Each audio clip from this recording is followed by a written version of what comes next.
There we go. Everything should be set up correctly. I should just go to the store and get some hot dog buns instead of using hamburger buns for the hot dogs. Oh well. Good morning, Ratty. Good morning, Cyan Rats. And good morning, Jimmy Man. Good morning, Diabetic Cat. Good morning, the E-Ghost. Good morning, Namenton 2D. Yahoo. I think I said good morning, Jimmy. I don't even remember.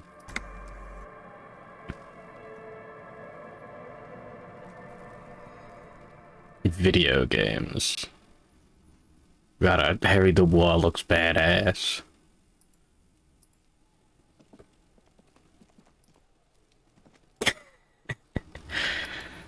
Oh yeah, we got the pants. Oh yeah. And good morning, Juice Rivers. You'll be back. Good luck, you're gonna need it.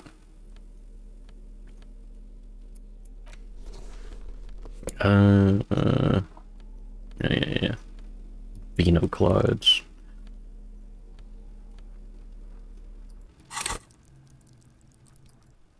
Only 5 perception. How much empathy? Yeah, no, we can do it. Like, alright, cool. Badass. Oh, the tracksuit. Ah, like some sort of fucked up cowboy. I didn't get the full found set. What a shame. I do like how there's like full on like armor sets. I don't think they have a bonus. I don't know. But like you get to hear about the Falm.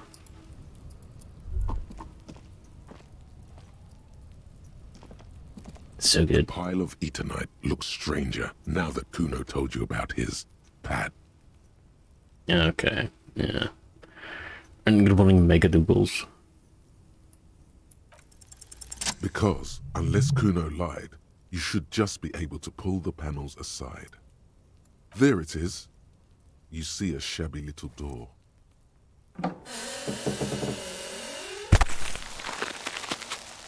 Oh yeah, Minecraft.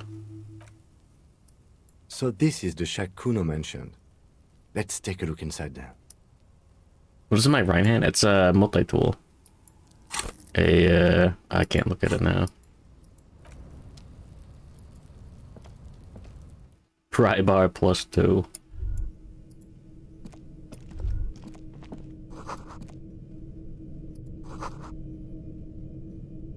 I love magnesium.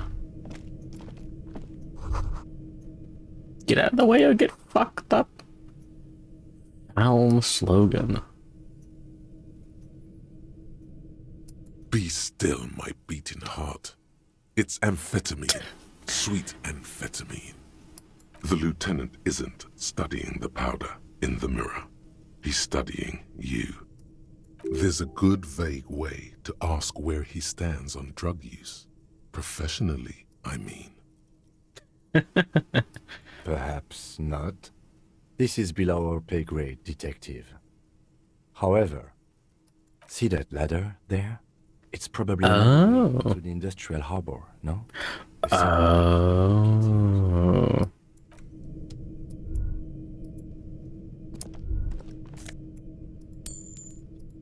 Robbing Kuno.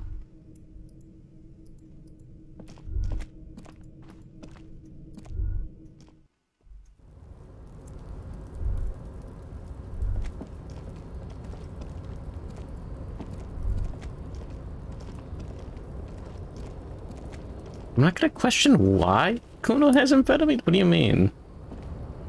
That we knew why. Because he loves drugs. Oh, I was looking for this money for so long.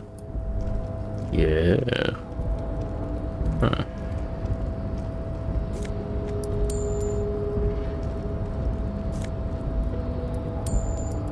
Make a wing Tacticon bag. This is spoilers. I'm going to kill you.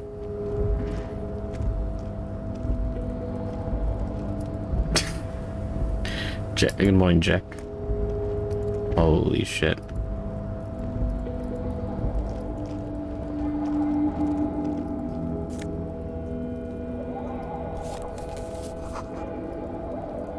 I just can't click that one. There we go.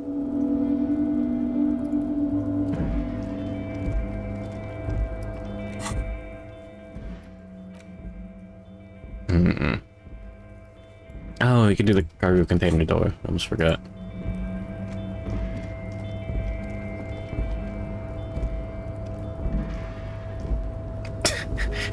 Jack after he gets every variation of every state's hot dog. What do you... I get it.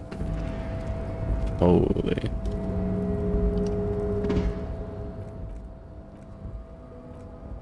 Oh yeah. I gotta get my rhetoric on.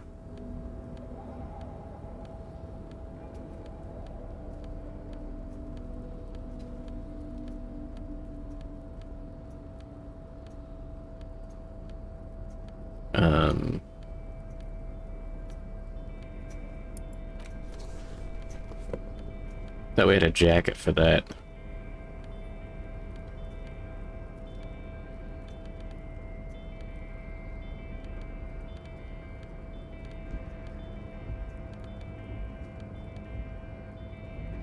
Is it really just the polo shirt?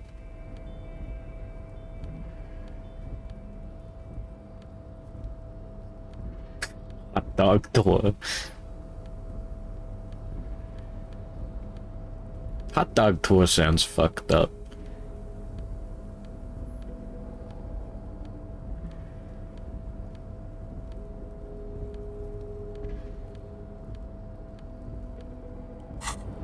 All right.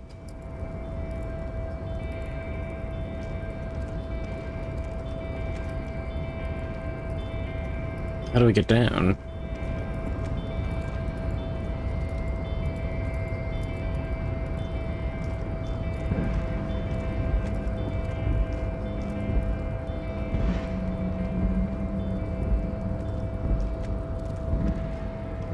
Oh, we're supposed to do something with the crane, I wonder. Eh, whatever. Doesn't matter. We're already in. It's fine. Danish hot dog. Huh? Zubiko was talking about Brazilian hot dogs the other day. Listen, I know about Rage City. I don't know why I can't see it. Do I need higher perception?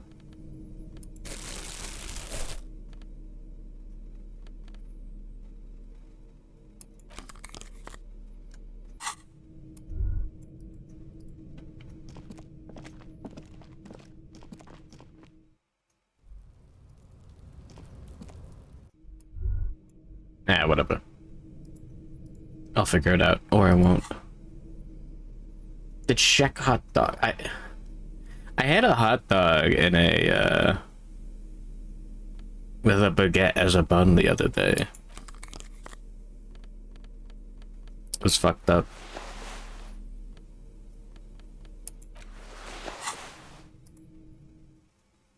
That's all. I don't have anything more to say on the matter. Korean rice dog. That's fucked up. I'll die before I squeal, pig. Child, converse with me.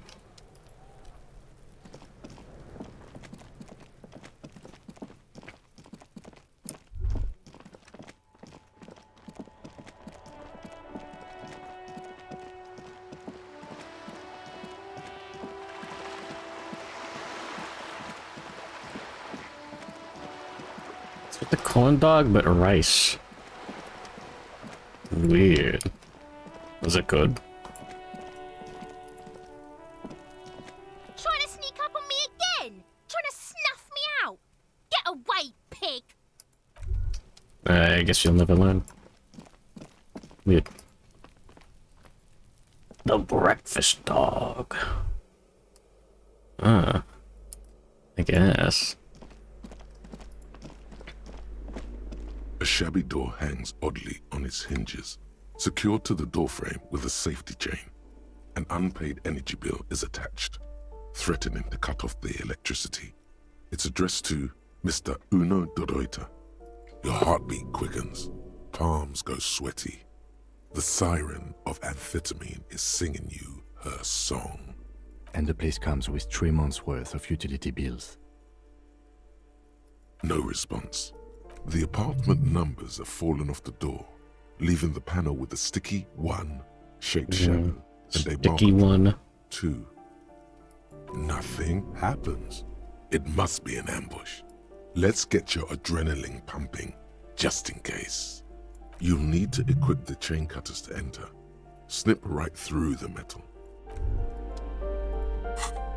Yeah, I wonder what happens if you succeed without having chain cutters equipped.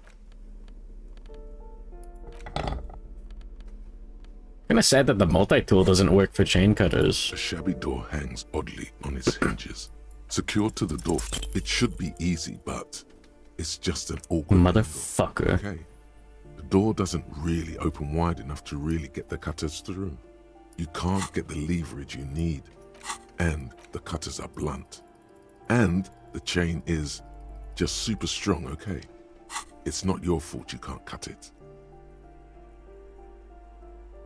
Fabric rustles. Hawaiian dog. The lieutenant's chin catches against his collar. He is looking on, shaking his head in disappointment. Trouble with the chain, officer? I'm just not that good with my hands. I guess not. You can't stand for that. Come on, show him what you can really do. Ah, here we go. Snip. Oh, thank So fuck. much for that goddamn Fuck chain. you. That When was it's so sold to the cool. ground on the other side of the door. You have bested the titanium menace. Don't let the quiet fool you. The beast is in there somewhere, ready to rip you to shreds with a broken bottle. So a Polish sausage or a veggie dog. Hawaiian fruit relish. Mango, pineapple, papaya, coconut, banana, or star fruit. Auntie Lady goes Hawaiian mustard. What goes in Hawaiian mustard that doesn't go in regular mustard? Have I failed any 97s? I just did. Garlic, lemon, secret sauce, mild, spicy, hot, or lava. Fresh baked Hawaiian sweet bread bun. Yeah, it sounds like diabetes. Good morning, Ranvato. Why isn't matching the roll counting? No. What happened was precarious world. Bonuses, critical successes, and failure thresholds lowered by 1. So I still crit fail on a 3. Instead of just snake eyes. I know there's no stopping you, but let's at least make this quick. Master Investigator, you just can't keep yourself away from locked and hidden places, can you? Nothing. You're right. Get in there. Deep. Invade every personal space. Yeah. Break every lock. Attaboy, the world's secrets were made Oh, for you. Shamrock They Shuffle? wait patiently for you to uncover them. Don't mind if I do. Oh yeah, we gotta get our gun back. I kind of assumed that the gun would show up. It didn't.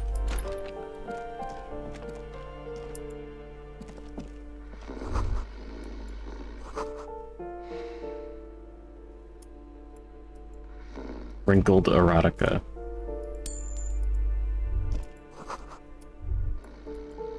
Oh, the homework's from 2 years ago. Lies open on the table. Woman spotted, A stack holy. of utility bills. Right next to it, in plain sight, sits a small bottle of amphetamine, conveniently equipped with a straw. 244 hot dogs. Good. Confiscate it. The minuscule amount of amphetamine doesn't interest the lieutenant in the slightest. He listens instead to something in the other room. You pocket the bottle as if it were the most natural thing in the world. Don't wait. Celebrate. Blast that shit right here. Take inventory of it once this boring table shit is done.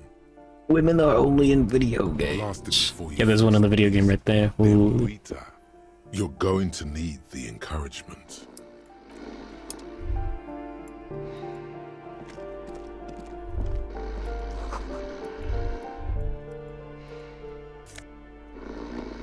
Ooh. Composure pants.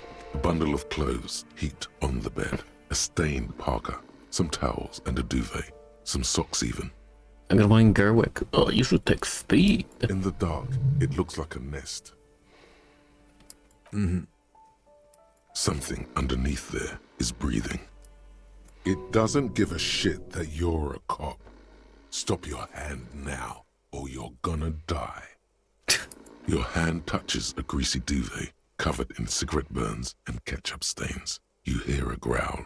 There is something alive underneath it. It's deep, in suffering somehow. Huh. Well, that's a fun one. You see a 60-year-old, fat, red-headed man passed out from large amounts of alcohol, and God knows what else. The smell of shit rises from his mouth. You don't have to take him down. He's already down. I'm afraid it is. Look, it moves. Thanks, Kim. And look, the other foot is camouflaged by a striped sock bearing the name Maxtor on the sole. 3 toes are poking out of a hole. Maxtor is a gas company. Hey. He's wearing free socks from a gas company. They probably came with the bills. A groan rises from the man's throat, dry like a death rattle. He's trying to say something in his sleep. Well, judging by the color of his hair, I would say yes, it is. Good morning, citizen of planet Earth.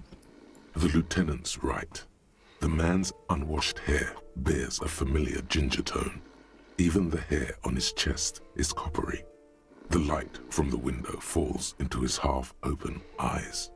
Nocturnal lagophthalmos, the likelihood of falling asleep with partially open eyelids, rises after stimulant use and heavy drinking. There's still plenty to be scared of here, just not what you thought.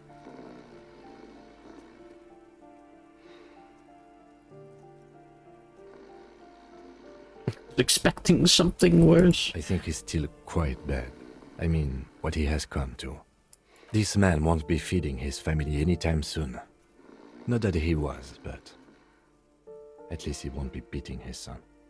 A pair of half-open bug eyes is staring back at you from the dark, empty, and frozen. It's clear that the person behind them is not awake. His half-open eyes give him the look of a dead man. But he is in there, and not enjoying himself. Oh, yeah, what did I get? The Jamrock Shuffle. Ooh. Half-Light is a pussy. Y'all click aloud just this once.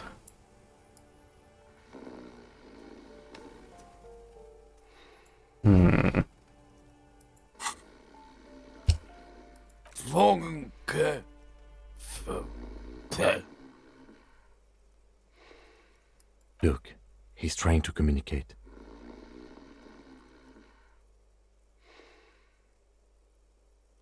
What is there to do? We could turn him on his side so he doesn't choke on his own vomit, but he's already on his side. We could take him to Remedy or Saint-Baptiste, but he doesn't have money for medical services. The almshouse would turn him down. They don't do charity for people who are trying to kill themselves. Besides, he'll be dead in a few. Years, months, weeks. The pile of blankets grunts miserably.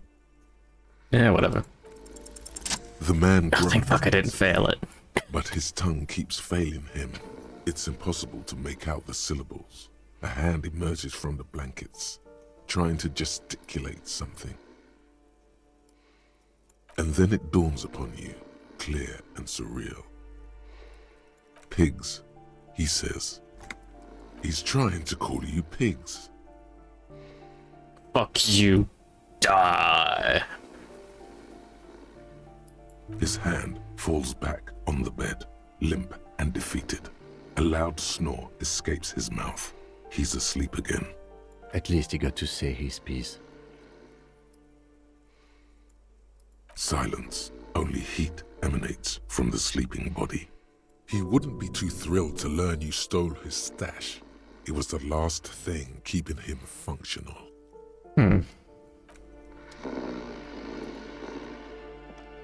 Yes? And there's the speed.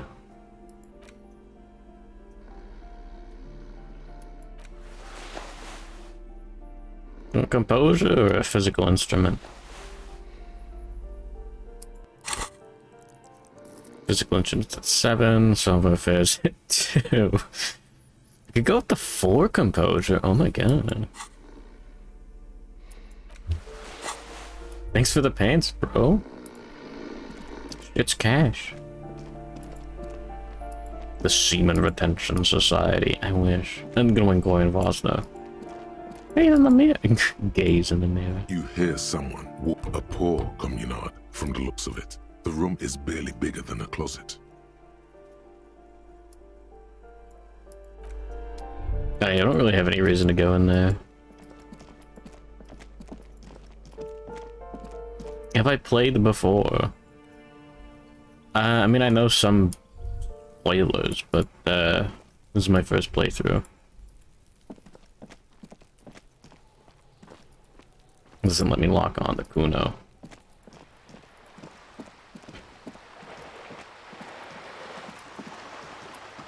Anyways, yeah, spoiled to die instantly and all that.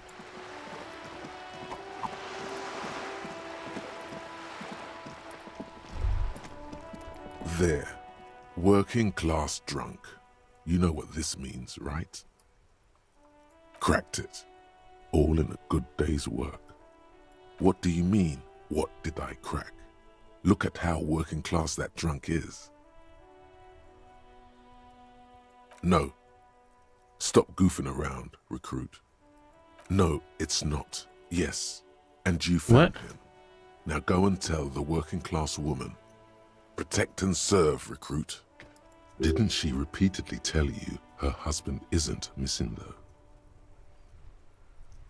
Oh, yeah, I haven't had... Do I actually have 2 authority now? What the fuck?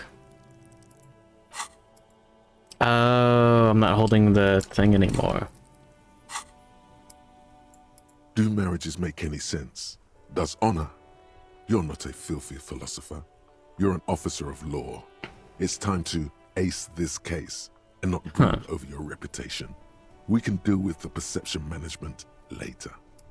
There's no need for champagne when there's honor, recruit. Go and tell the working class woman what we already found her husband.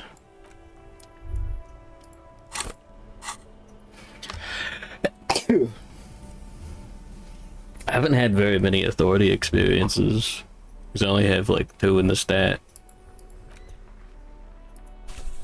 It's the ledger you found in the trash. A cabbage of papers hanging from the board. It takes about half an hour to piece one together. Oh yeah, I never bothered reading this yet. Which one do you want?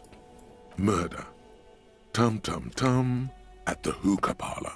Was a case originally assigned to an officer called Joseph Mills, who is now dead. Of circumstances completely unconnected to murder at the hookah parlor. Beaten to death by a throng of Villalobos gang members when him and his partner JM, only initials mentioned, answered the call one night. It's a sad story, and it isn't really represented in your case files. Stop stalling and get to the murder at the hookah parlor. Someday I'll play Baldur's Gate 3. Someday. Joseph Mills was on this case that he just couldn't solve. Was doing it solo. Said it was a real nutcracker, a real brain twister. Was on it for, like, a month. The captain got impatient. Multiplayer. Get off the pot, Mills. Mills didn't get off the pot. Not yet. He kept at it for a couple of weeks more, racking his brains. And one chrysanthemum. Every theory, as outlandish as they seemed. Still couldn't solve the murder at the hookah parlor. Tough case, he said. Toughest he's ever had. No, he was awful. Awful sense of humor, too. The worst jokes you've ever heard. Really rapey. Still, he'd been on it for months now. Said it was the final case. Said it was uncrackable. That murderer vanished to thin air. That goddamn hookah parlor was all he talked about. Those are ears, all right. Okay, so the case is handed to you because Mills isn't getting anywhere, and you look into it. Here's the setup. A young man is found dead in a hookah parlor. You know, those places where you go and smoke bubblegum-flavored vapor all day. Yeah, really lame. So anyway, young man in his 20s found with his skull busted open, right on the floor of the hookah parlor, in the middle of the day. No one else is in there, only client that day. In perfect health too. Some kind of movie producer. Yeah, going Mint Costello. No one enters. I haven't gotten around to that yet. Exits. He's just sucking on his watermelon hookah all morning, all noon, like he usually does. He's a regular. No calls, nothing. Just sucking on the hookah until 15:45. Then bam, he's dead on the floor with his skull busted open, blood everywhere. What happened? How can it be? Mills has no idea. Invisible assassin, movie deal gone sour. Girl at the counter did it. Nothing fits. Eerie. Man just dropped dead. So you go to the parlor. You see cushions around the table. Table's low, heavy, really sharp edge. See? You can't even read the thing without solving it. Yeah, it was that. Turns out hookah does do something. It turns off your brain's oxygen supply, and you don't notice it until you get up to go to the bathroom.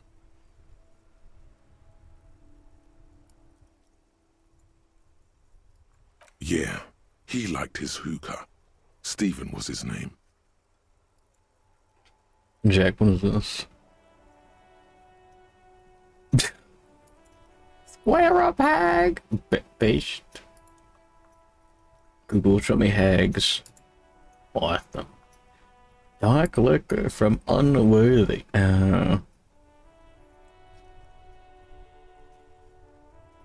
You fiend. Smoking hookah. Didn't you hear? I don't know. Trying to come up with a movie script, maybe. Anyway, that was Murder at the Hookah Parlor. Joseph Mills wasn't a good detective, and about 30 minutes has passed, piecing it together. Next. Choked to death. Not much has changed.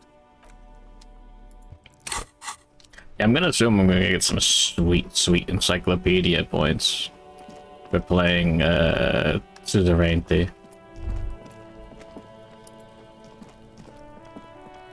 Fuck does Kuno care? Yeah, did you fucking there? Pig head. Oh, that? Kuno decapitates pigs. That's just a Kuno demo tape.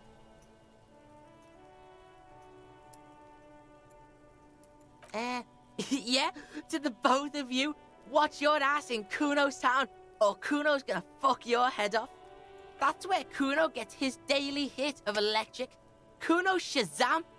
Kuno rides the fucking lightning in there, pig. Bet you'd like to ride the lightning too, wouldn't you? You feel tired and old, but you could have that sparkle in your eyes. It's a vitamin, pig. Don't you know anything? Yeah, what the fuck is magnesium in this? It's the mag. You fucking need that shit to stay on top of your game. Kuno goes through like a tube a day, rips mag like a motherfucker, and you could use a battle. Oh, don't teach him, Kuno! He's gonna use it against you, Kuno! Just You're magnesium. not getting this, pig. It completely takes away the hangover. It's like you didn't do anything. Like you stayed home playing with your choo-choo. Fuck you, pig! Don't do mag! You're gonna OD and you're gonna fucking die! Good call, Pigmeister. Don't come and talk to Kuno about his kingdom. The fuck do you want with it? Good call, Pigmeister. Don't come and talk to Kuno about his kingdom. Alright, so you got Kuno's kilo. Here is how we do it. First, give Kuno Kuno's kilo, then Kuno gives you half back. That's how we split it. It's the best way, street way. Word on the street is, you sent your little friend in dressed as a hooker, distraction style. That's some sick shit. Not a single muscle moves on the lieutenant's face. Kuno wants to hear all about it, but first we split the kilo, then we shoot the shit. Nah. Alright. Kuno knew you'd try that sneaky pig shit on him. Tell him, Kuno. Kuno's got brains. This shit doesn't surprise Kuno. So Kuno's gonna give you one more chance. Know this, pig. Shit is major. Papa, that shit's cringe. Kuno would not be supportive. I think he would in fact say many slurs.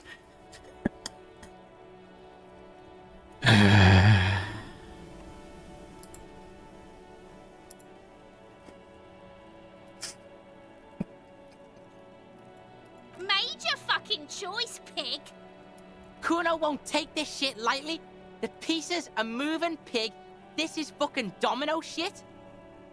It's hard to see how not giving a boy a bag of amphetamine would cause some catastrophic cascade response. Hard to see, but easy to feel. Somehow, this will change things. Tick, tick, tick, tick. Decision time. What's it gonna be? You gonna fuck the Kuno?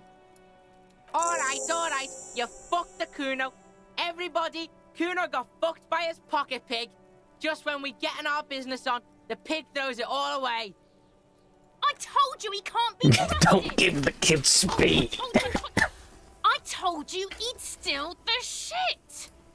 Relax, see? We got plenty of kilo. Kilo underground, in the tree. This ain't about that.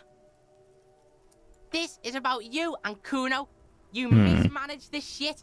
Now everything is fucked between us. Again. How are you gonna make this up to the Kuno, huh? Kuno believes in second chances. Kuno doesn't believe in third chances. There is genuine disappointment below the act, sire. In truth, Kuno doesn't really believe there's anything you can do to make up for this. The damage is irreparable. The fuck do you know about Kuno's life? Kuno's got plans. Get the fuck out of here. Yeah, we got plans. 6 meters underground, below piping from before the war, the collapsed remains of the Martinez storm drain system. There are 2 stolen flashlights with piles of batteries next It was benevolent. I don't know. 2 bedrolls in the dark, Should have killed them. opening into the lower tunnels. Yeah? How the fuck are you still alive, pig? I killed your dad, Kuno. What? His posture changes. The swaying rooster motion stops for a second. Then he gets it going again. Reorient. Fuck right. Kuno's dad was sleeping like a bum. Kuno told ya. Kuno's dad doesn't give a shit about anything. Fucking breaking and entering shit. That's nothing to Kuno's dad. You got lucky, pig. Kuno knew this. Kuno's fucking violent fiend dad's been drinking hard lately. Kuno knew you have a way in. Narrow window. Kuno window.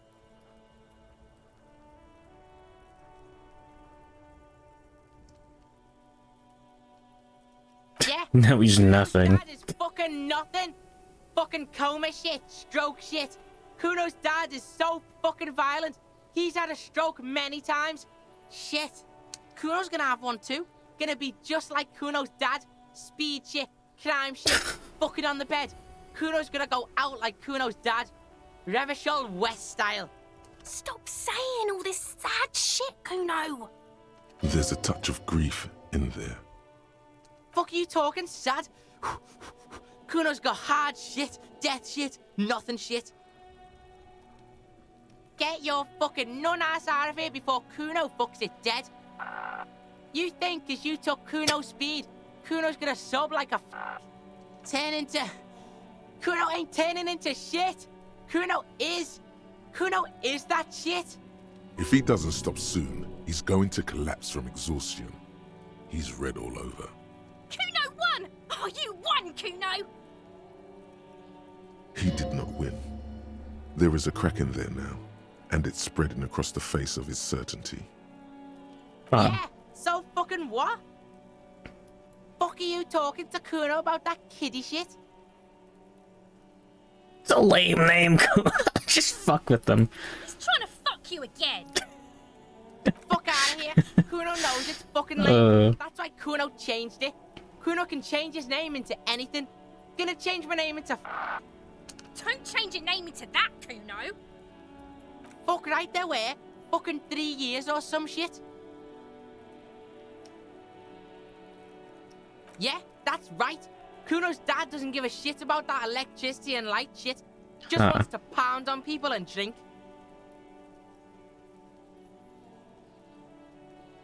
That's right, it's a shithole. Kuno's gonna move underground, rhyme shit, ancient shit. Kuno's gonna live in a fucking catacomb. Yeah, in a tomb, Kuno. That didn't change shit, pig. That only made things worse. Fucking social worker shit. It doesn't work, pig. It doesn't work, Kuno. Only our shit works. Kuno doesn't fucking care. Yeah, maybe I should have played along with him. Got him to freak out. I'll die before I Yeah, whatever. Oh, god, that's so cool.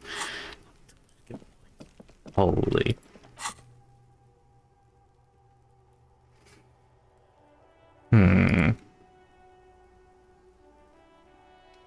I don't really need anti-object task force. It is really cool.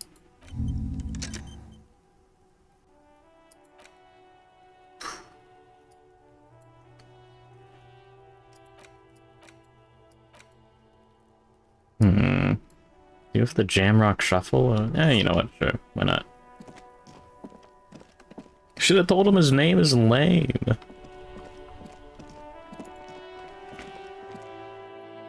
Not wrong. A small mountain of colorful board game boxes. There are new. Wonderful choice, sir. A wholesome family game. Hello again, esteemed officer, and welcome to Crime, Romance, Oh yeah. and Biographies of Famous People. What do you mean, the actual source? Earlier, you told me there was no curse. What? Ma'am, what he's saying is true. We found an anthroponetic anomaly in the small Pinewood church down the coast. I don't mean to be an alarmist, and more research is needed, but it's not Good morning, Megamook. The one-eyed little bastard eating cake. It's badass.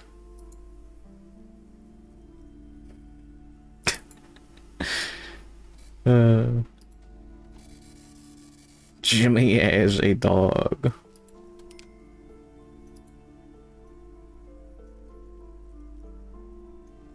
Huh. But that's not in any of the ancient texts. How am I supposed to protect my bookstore from that? She's too afraid to even say the word.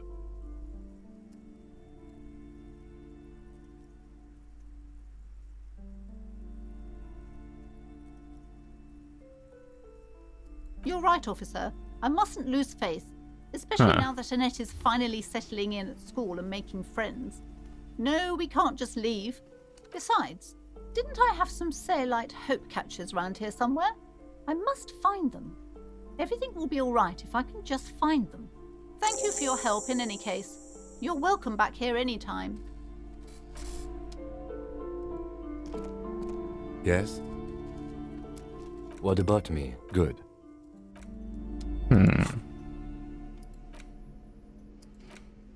I do have Wirral.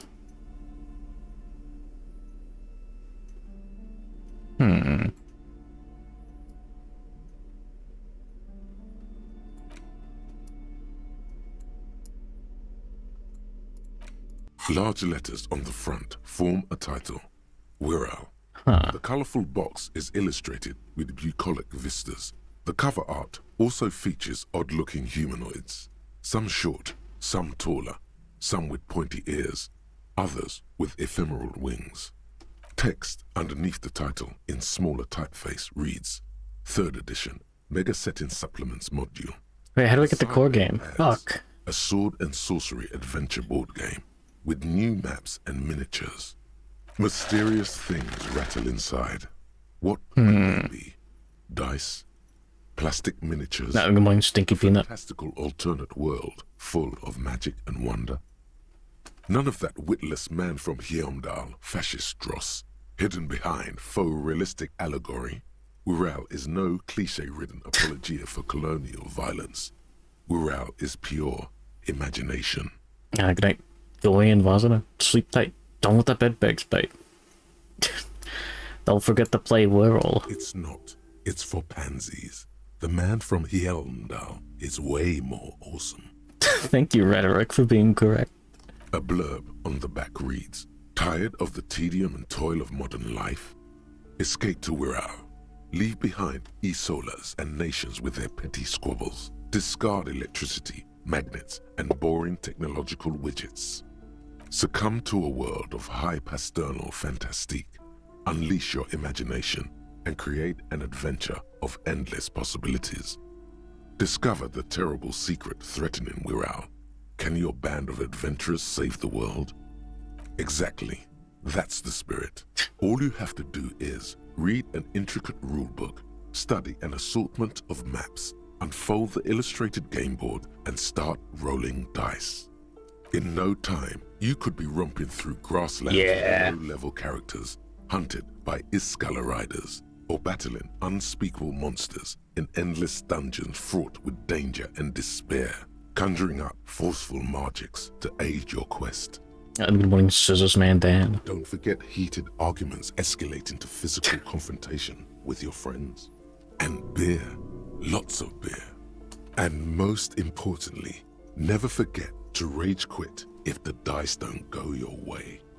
You pry open the box. Inside you find a folded up map, a small booklet, a 24-sided die, and a little plastic figurine. A reprint of a crude hand-drawn map. The top left corner reads, Lands of Wirral. The map features both small villages and mid-sized towns with odd names, in addition to meadows, forests, hills, lakes, and seas, also with odd names. It doesn't seem to correspond with anything you've seen thus far. It's not a very helpful map. A quick guide to the magical races of Wirral. Create your own hero, choosing from any of these completely unique and fantastical backgrounds. The options are in order of importance. The Welkin, the Tweog, the humans, the fairy folk, and the pygmies. The Welkin, tall, lithe, and graceful, with long flowing hair and pointy ears. They're known for being powerful magic users, but can also hold their own in a brawn-driven fight. The Welkin come with a variety of exciting sub-races. High Welkin, Forest Welkin, Lake Welkin, and Snow Welkin. But if you're not feeling experimental, a basic Welkin will always do. Good morning, Papado Games. A grand race of industrious mountain people. They're short, stout, and muscular, and enjoy digging for gold and other precious minerals. They're also well versed in the art of combat, where This sounds like Final Claude shit. and hammers. The Tweog also come in a few different sub-races. Hill Tweog, Shield Tweog, and Dark Tweog. They're just humans. What else is there to tell? They're average in all stats, and jacks of all trades. A very small race of flying people, known for being mischievous, full of trickery. They often lure people into their magical traps. There are no sub-races for the fairies. The least popular of the Wirral races, the Pygmies, are short, rotund, and dim-witted. Pygmies live in small villages made of shoddy wooden dwellings. They spend most of their days tilling the earth and smoking their pipes. There are no sub-races for the Pygmies. Cool. It's made from some sort of wood and has been decorated with peculiar plant motifs.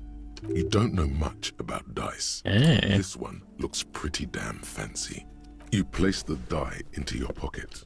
It's always good to have luck on your side. You see a man in ragged clothes wearing a lopsided hat and wielding some sort of a firearm. Huh, interesting. A communard. Doesn't sound very rural-like. It is not. The communards are not a part of the game setting. I guess someone misplaced it during the packaging process. I have a feeling the figurines are more there to set the scene than anything else. Nah. The point NOK guy is 0. You pick the figurine up by the base to meet your gaze. The little plastic man stares back at you, his face contorted into a disturbing shout. Then you pocket it. A colorful box with the title, Wirral, in bold letters. It's a board game. Well, come on, Kim. Yeah. No genocide option. What? In your hands, you hold a brand new copy of the game, Suzerainty. It's snugly wrapped in a skin of plastic. The cover features a charming illustration depicting a mass of grinning laborers loading goods onto a ship, while a richly dressed administrator oversees their work. The exact location and time period are left deliberately vague. Oh yeah, I love It's money. clearly meant to represent the economic relationship between the Revacholian suzerainty and its many vassals. The box has a nice heft to it. You hear the rattle of individual wooden tokens and feel their weight shifting back and forth. What treasures wait in store for you? Even before you open it, you can tell that this will be a meaty game of grand strategy and complex player interactions. The plastic wrap rips off as easily as a bodice in a tawdry historical romance. There's a hiss as the lid slides A off. box in your pocket. Inside, you find a thick, full-color rulebook Ah. and more than a dozen pouches of various wooden components. Savor that new board game smell.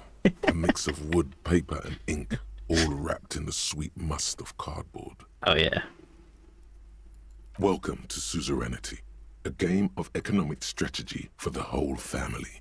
The rulebook is sumptuously illustrated and thick as a Gradian novel. The Keep reading. instructions are opaque at first and introduce many concepts you're not familiar with. Fortunately, there are many diagrams and examples throughout. You soon figure out the basic conceit. Each player represents an administrator for the suzerain of Revachol. Your objective is to increase the suzerain's wealth and renown by accumulating victory points. Oh yeah. Euro trash board game. That's where the suzerain's vassals come in. The game features 4 vassal nations, each one home to an economically important resource. Each turn, the player collects resources from vassals where they've placed workers. They may then rearrange their workers, fulfill contracts for coin and bonuses, or build structures back in Revachol. Boring, boring, boring. Tear up this rulebook and commit some old-school atrocities. The actual scoring system appears infinitely complex, with a series of tables and appendices required to compute each player's final victory point total. You skip that part for now. Good morning, old man diabetes. You open up a number of pouches containing wooden tokens. There are also several punch boards with other cardboard components that will need to be punched out before you can play. Each cardboard token makes a satisfying ch as you pop it out. Soon, a neat pile of cardboard coins and counters has accumulated before you. Oh yeah. What? You're not going to offer to let me punch any of them out? Aww. In addition to the worker and building tokens used by each player, Damn. there are also several piles of colorful resource tokens, each representing one of the game's 4 principal resources. No. From the Empire of Safre, orange apricot tokens. From Ilmarat, the ancestral name of Ilmara, gray marble block tokens. From the Seminine Islands, white sacks of sugar tokens. And Cocaine leaves. and Sarah Maritza, magenta tokens for unprocessed cocaine leaves. Oh, those are nice. You hold Oh, he loves the it. open game box before you. The lieutenant looks over the rulebook before he sees something that makes his eyes go wide. Oh? Holy shit.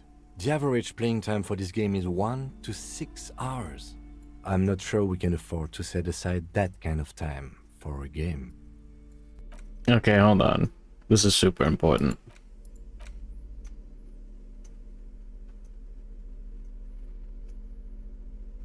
I don't have any minus suggestion at the moment.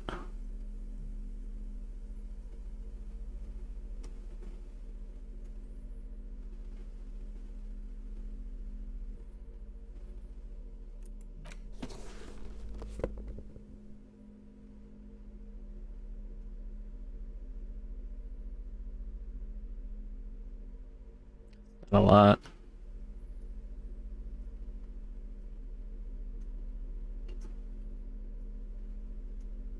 Take some pyro heal. Oh, nah, I'm good.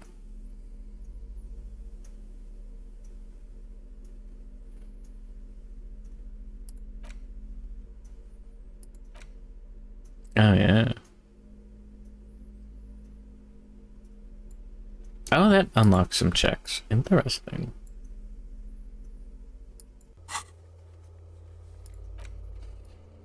I mean, technically, theoretically.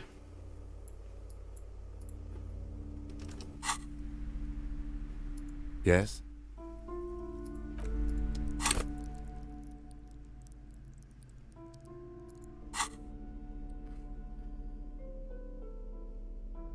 I got -2 suggestion from what? Oh, Wonty Dom Santa. Ah. Yes? Well, I still have Precarious World, so surely we can count on that.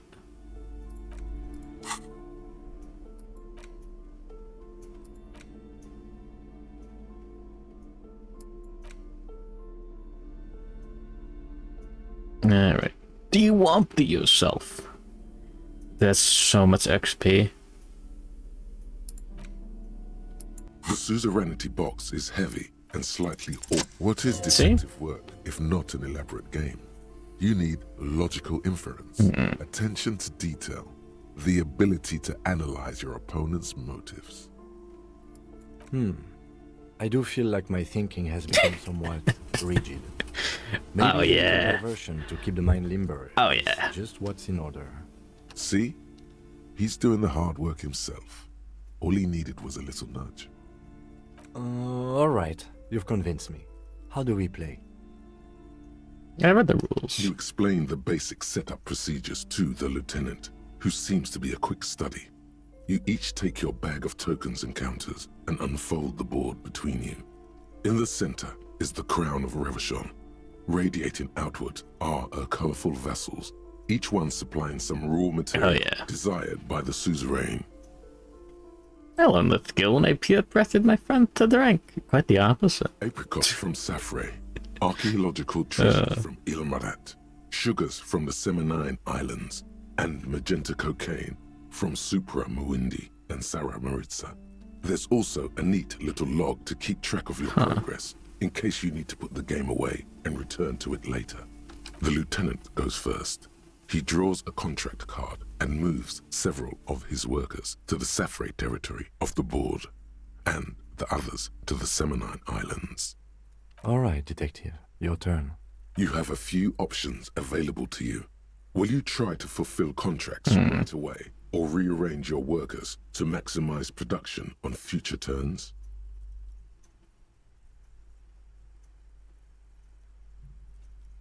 What is the very beginning of the game? Your workers haven't even done any work yet. What? That's more like it. You produce a handful of archaeological treasures. I wanted to rearrange them, but it wasn't an option. Fuck. Meanwhile, the lieutenant spends 2 of his sugar and 1 of his apricot tokens to complete his contract card. He is rewarded with 4 coins and a round wooden token that he places in the center of the board. That's a market. It's worth 2 victory points. The lieutenant returns your baleful look. with a satisfied grin. Come on, is that your game face? You're practically broadcasting your position to the lieutenant with that expression. Glancing over the board, you see several possible strategies. Pressing more workers into service would increase your economic output and help you to survive a possible conflict with the lieutenant. Or you could ignore your labor supply and focus on fulfilling contracts for points and resources. Those aren't your only options. You could also show your workers how much you appreciate them by investing some of that wealth in them. I don't think that works. They're the ones producing wealth for the suzerain. Well, sure, you can do that. It's just not a terribly effective strategy, but then it's up to you. Kim, what should I do? That's up to you, detective. But remember, the objective of the game is to earn victory points for the suzerain. You should probably pick one strategy and stick to it. Trying to do a little of everything is usually a bad idea. The workers are just there to produce raw resources. You're not supposed to worry about them too much. The lieutenant assumes you're playing by the rules as written. But what's the point of playing if you can't make your own choices? Using your powers of persuasion, you convince more workers to join your cause. After several turns, your worker tokens greatly outnumber the lieutenants. A vast army of expendable labor is at your command. Too bad investing in your workers just isn't worth many points. Take a look at the scoring tables in the back. You see in Table 8C that investing in territorial infrastructure multiplies your final victory point total by 1, which is to say not at all. Whereas erecting monuments in Revachol gives you a multiplier of 5. I want to wait. I got more workers. Yes, precisely. I don't care about like. Now it's the lieutenant's turn to respond. He moves aggressively onto the Safre territory. Soon, his I'm gonna exploit them though. A steady supply of extremely valuable apricots. How can you let the lieutenant dominate you like that? You need to hit back, and hard. For several turns, you struggle to respond to the lieutenant's burgeoning apricot empire. Eventually, you relocate the majority of your workers to Supremawindi and Saramaritsa, where they begin producing a bumper crop of cocaine tokens. I'm saying erecting. Let's go. Draw a new contract card. According to the text, there's an aristocrat willing to trade a large supply of cocaine for a number of coins and access to a rare bonus. Amplified music worth 7 victory points. Oh yeah, baby. Cocaine and rock music go together like cocaine and rock music. You know, this isn't unlike the situation the historical Revacholian Suzerainty faced in Safre in the middle of the last century. Well, the suzerain was looking for new markets for all the cocaine it was producing, and it settled on Safre. By introducing cocaine into Safre under exclusive contract, the suzerain created an extremely valuable captive market for an extremely addictive product. Badass. If you could somehow get the lieutenant's workers addicted to your cocaine, you could not only make them less productive, you would also force the lieutenant to pay you for your cocaine tokens each turn. Yes, you can. It's right there in the rules. You've reached a critical strategic juncture. How do you respond to the lieutenant's aggression? Attack the lieutenant and steal his resources. With each passing turn, you slowly bleed the lieutenant of coins as his own workers become less productive and more dependent on your magenta cocaine tokens. As a matter of historical fact, this is almost exactly what happened in Safre. To this day, fully half of the former Safre Empire remains dependent on international aid in exchange for a steady supply of cheap produce. More or less. He fucking loves board games. Realizing victory Hell is yeah. slipping away, the lieutenant launches a desperate gambit: protectionism. By erecting tariffs on A your cocaine tariff, of he course. hopes to starve you out of the market. at the risk of incurring the suzerain's disfavor. The end game is upon you. Do you escalate the trade war with the lieutenant in hopes of crushing him with your economic might? Or do you ignore his aggression and focus on building the mighty victory column structure in Revachol herself? Alternatively, you could throw the whole game away by trying to build a public education system for the children of your workers. Him and Harry playing Kingdom The Death. choice is yours.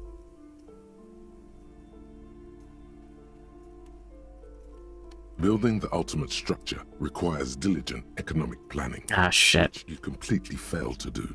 Rather than build a glorious monument to Revachel's economic superiority, I was going for victory points. a handful of post offices and school for the blind.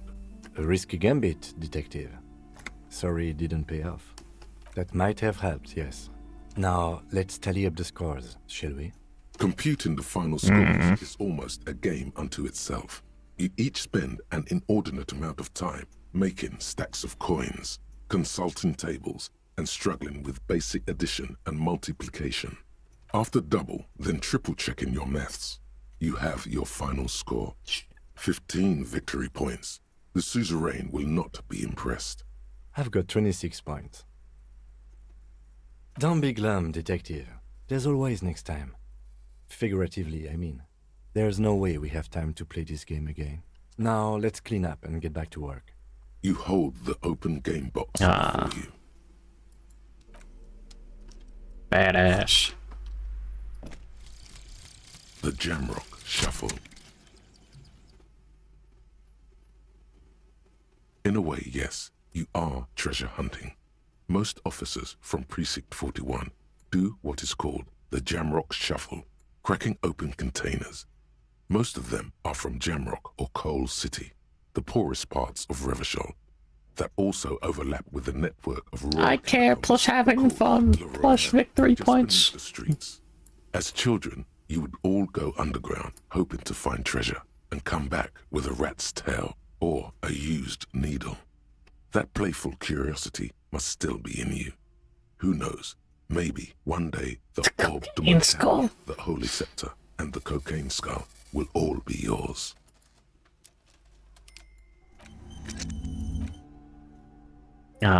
That's cool, but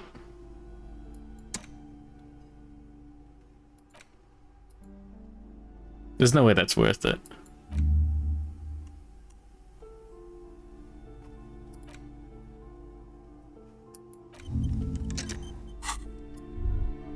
I was hoping for something that would give me more funny points.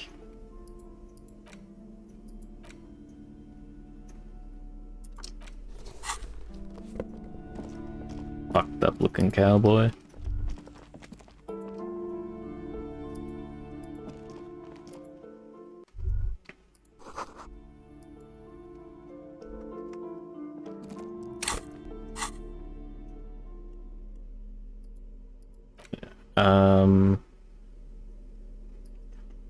There we go.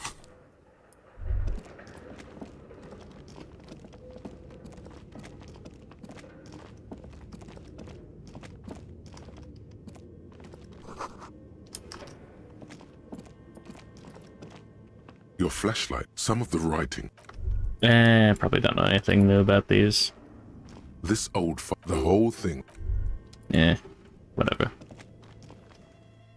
Wait, shit, I didn't want to go this way.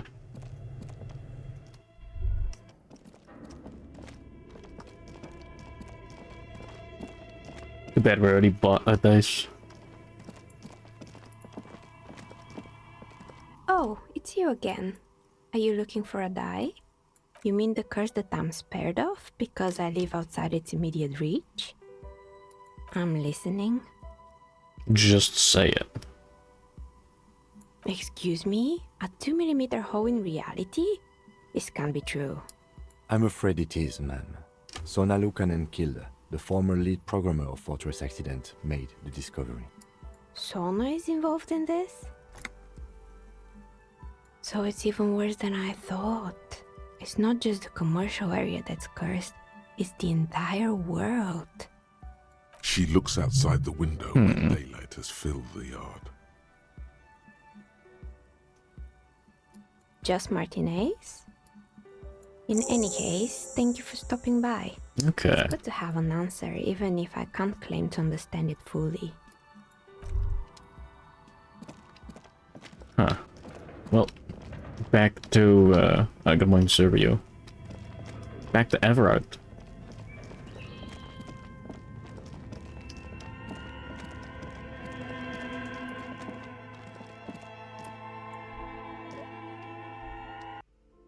Gotta get that sweet, sweet gun.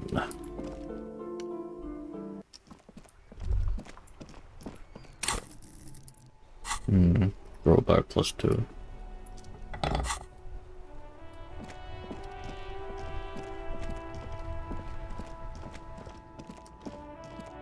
Oh yeah, can we finally ask this guy? Forgot. I think we can. Right to work!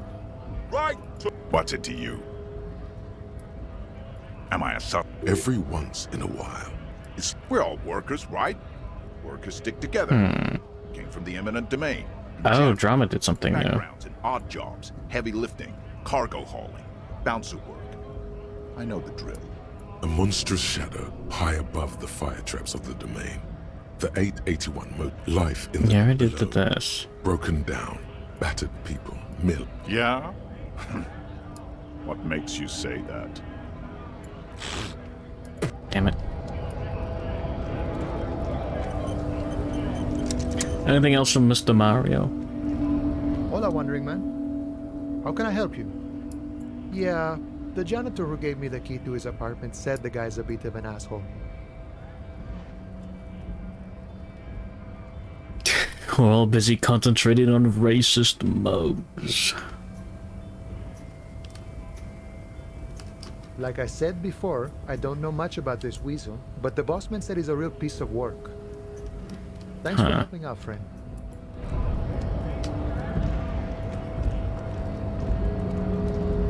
Oh, look an itch account to your Patreon account. Okay. Maybe I will. Already familiar cold touch. I'm out of points to put in interfacing. It's so over. Yeah, gotta get our rhetoric on. I think it's just that.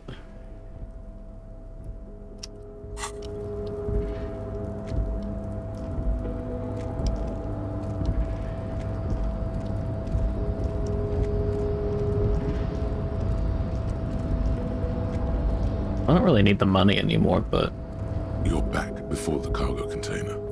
Its drawer, and as it's always been, it's... Nah.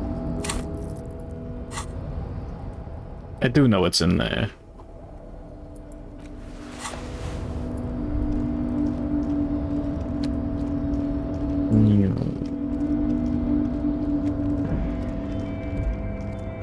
Oh yeah, I gotta get a radio still. I forgot about that.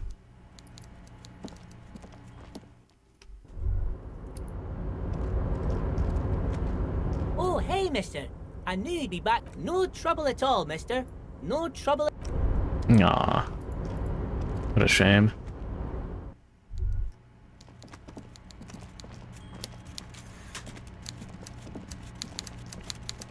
Mr. Dubois, every worker...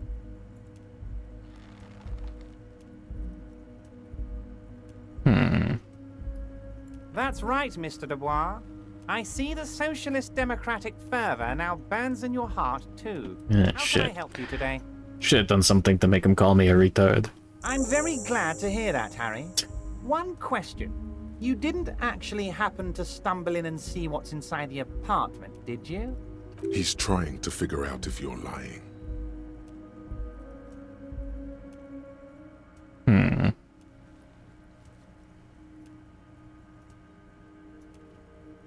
Just as I thought. Culturally antiquated mug collection. What a weasel. Pissing on Everart's Rainbow Coalition. He was testing you, and you succeeded. Now let's get down to brass tacks. It's time for men like me and you to figure out who's killed who and why. Real police work is gonna start happening now. I promise you, Harry, This is gonna be good. Racist mugs in the trash and in the apartment? You guys are just light years ahead of me. I have so much confidence in the ability of your organization. I'm relieved you're doing this and leaving me to do what I do best. Helping people. With the power of politics. Yes, yes. Do you think this weasel is somehow connected to the murder? Oh, no. I don't cross paths like that. All I want is for you to succeed in your investigation. I would never complicate things for you. That fish lip fuck wears glasses. Oddly, it seems to be true. Huh. Believe me, Harry, he's a nobody. Just your basement variety nobody. Can't imagine him being connected to a high-caliber case like this. But he does live nearby. Maybe it's a pedantic weasel. Fascists are neat freaks. If you don't mind me saying so, I feel like a real detective right now, Harry. Am I getting this right? That's not how you baton someone. The technique is way off. You strike with your whole body, not just the baton. Oh yeah, I'm gonna tell him, yeah. Oh, Harry, thanks for the tip. I'll leave doing the real damage to you. You are the real police officer after all, not me. Damn. By now, I'm sure you've figured out who the dead man was working for. The bad guys. Wild Pines. Sent to scare us. Another violent measure of the top hats against us flatcaps. Harry, this strike is the culmination of many, many mistakes made by the Wild Pines group. They tried to shut the strike down by sending in armed mercenaries. You mean our victim? A security contractor? Can you imagine that?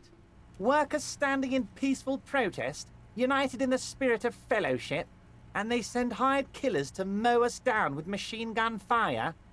He performs a motion as if spraying bullets from a machine gun.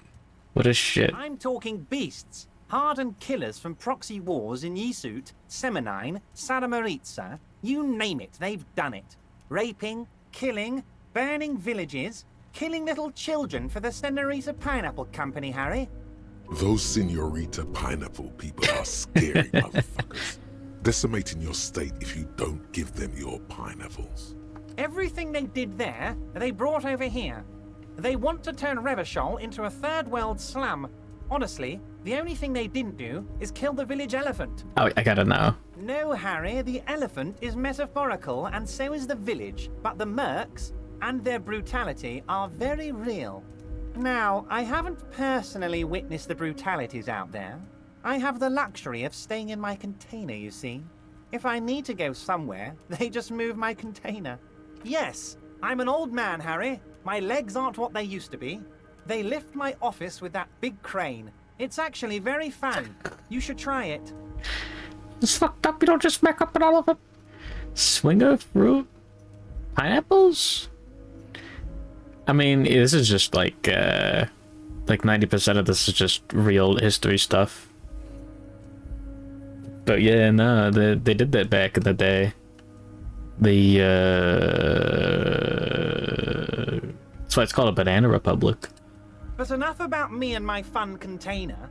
The killers the company hired, I think there were 3 of them, all hardened commando types.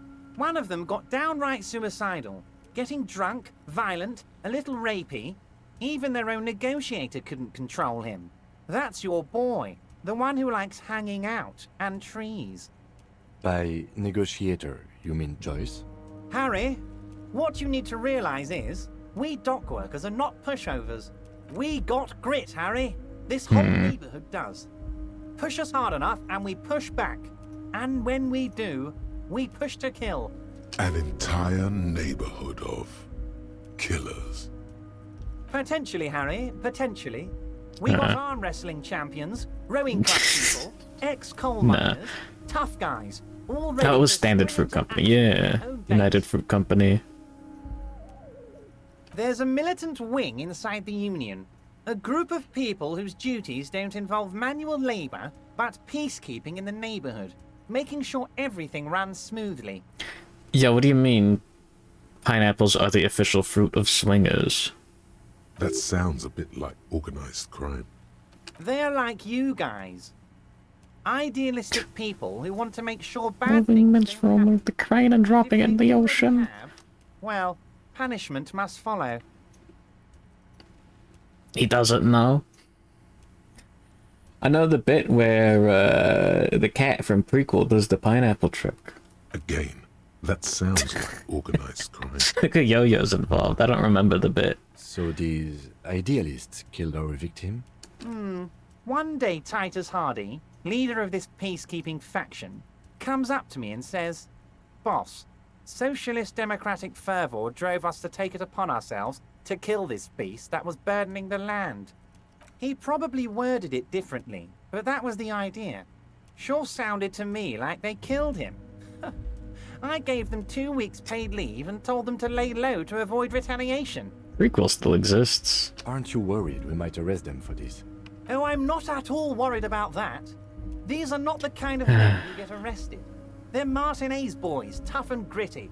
I'd like to see the man who takes them in. Besides, I sent my lawyer girl to look after them. Uncertainty belies his boasting. In the end, though, he believes it. Or at least, he wants to believe. So he doesn't want to counter with a narrative that exonerates the Union. But why? So they shot him? He was shot in the head before he was hanged. How odd. I don't know what to say, Lieutenant. They told me they hanged him. A hanged man is what I saw when I took a look into that yard. It's impossible to say if he's telling the truth, sire.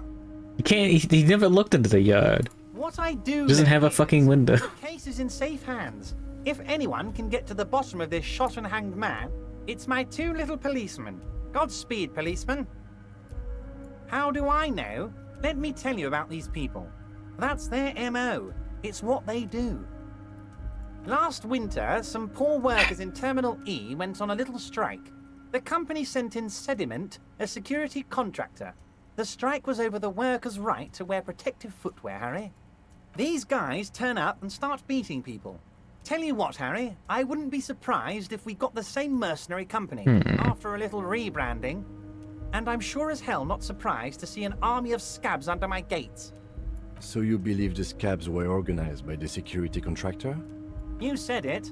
Hell, one of those guys looks big enough to take down that proverbial elephant. Boys like that don't just happen to show up during strikes. That does sound quite unlikely, yes. The big guy leading the scabs at the gate is colossal. He's not scared of them. If anything, he likes them being here. Strange. Oh, Liz is a bright one. I went for that law degree myself, thinking it'll probably turn her all fancy. But hell, Harry, she came back a firebrand socialist. Sometimes she scares me with her zeal. Oh, they are simply fine young men, all 7 of them. Exemplary union members, always working to advance their position in the local socialist democratic movement. Bigger than Measurehead. Yeah, I think so. Terminal 7, brain cancer, Luigi. Old Theo used to run them, but things really kicked into gear when Titus took the reins and named the group after himself. Gotta love his initiative. Interesting. Oh. They're almost all of them great guys, born leaders. Whatever happened, I'm sure they only had the best interests of Martinez. Just did not answer the question. Work with them. Hell, interview them. But don't fight them. They really are just like you. Men who like beer, women, and some order on the streets. Separate one from the herd. Which one's your least favorite? Yeah, fuck with That them. would definitely be Fat Angus. His feet smell from a city block away, and he's always having noisy stomach troubles. Horrible, revolting guy. You would die, Harry. You would die, and in the process start a bloody and completely unnecessary war between the Debarders Union and the Citizens Militia. Angus, his ever-growling stomach, and his smelly feet are all part of the Union. You have as much right to arrest him as I have to arrest your partner here. Actually, less, because this is my hometown, my territory, and my backyard. You are a guest here, Harry. Please remember that. Oh, Harry. This is getting real grim, and there's no need for that. We are friends. But of course, it's the least I can do for my good friend Harry. I'll do it right after we've concluded this talk. You can now go and tell Titus about this. See what he has to say. Also, Harry, here's 5 real. Oh, I wasn't offering it to you, just holding it out there. But I'm willing to share information. Was there anything else? Was it a good talk? I'm not sure we made much headway here. I was hoping we'd bust the case wide open. Heck, I even wanted to tell you what I really want to achieve with the strike. I don't know what happened, Harry. I wanted you to feel like Mr. Martinez. And of course, I also wanted you to find your gun. But it's like I can't completely trust you. Yet. Yes, Harry, it's like I can't fully trust you if you're not a man of the left. I want to, but I just can't. A man of the left? So you have to be a social democrat? He's been hurt too much in the past by men who aren't social democrats. More left than you are. What does your heart tell you about your lost gun, Harry? Yeah. Does it tell you to forget about it? I'm Or a do you money think it wants to be engineer. found? I think it's lonely and cold. I think it wants to be found, and I have a proposal for you. And what would this entail? Once again, I require nothing unethical or illegal of you. You just need to get 2 little signatures on this piece of paper, and then mail it to my accountant in La Delta. It depends. I don't think what we just got from Mr. Clare was very useful. But, he thinks, it's your call. As I said, it weighs on me heavily. But once we get really talking, well, I'm going to hand you the keys to Martinez, and maybe even help you figure out who's behind this killing. He's saying as little as possible, as vaguely as he can, deliberately omitting things. I'm glad you asked, Harry. The Union is going to build a modern youth centre in Martinez. It will be righteous. We're going to get those teenagers off drugs and on roller skates. Roller skating, not drugs, Harry. You like this? Yeah. There's a nameless little street on the coast with some old houses around it. Most people have already signed. I just need 2 more signatures to get this mission off the ground, Harry. Yes, the little cul-de-sac on the coast, where all the men have drowned, in either the sea or the bottle, a gloomy place, doesn't have that Union attitude. They are just going to have to deal with the construction noise for 6 months, and then they'll be living like kings. Right next to a fancy new youth centre, designed by the best architects from Stella Marie. Is he absolutely sure the tenants won't be thrown out in the street? Am I? Harry, these people, Martinez is the most important thing in my life. I would never let anything bad happen to them. We're going to build a youth centre there. The value of their properties goes up and kids have a place to play in. I'm looking out for these people, not pulling the rug from under them, Harry. I'm looking out for all of Martinez, not... He means it. You bring joy to my heart. Well, shit. Such a pleasure to be working with you. Here, you need to get signatures from Isabel Sadie and Lillian Carter. The cul-de-sac is right past the pawn shop and across the canal. I heard there was some trouble with the water lock, but it should be fixed now. Once you have the signatures, mail this to 13022 La Rocca in La Delta. Then we can talk about your gun. Most certainly, Harry. By all means, Harry. What's on your mind?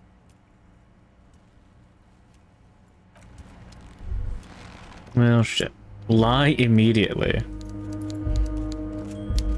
Mr. Dubois, every worker, member of the board. How can I... I'm kind of tempted to. I'm really tempted to, actually. Man, only putting like one stat in a stat really sucks.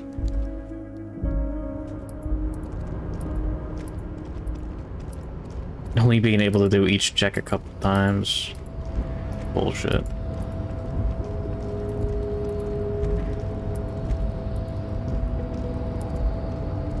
That's what drugs, therefore. Nah, I'm good. I don't want Kim to tell on me.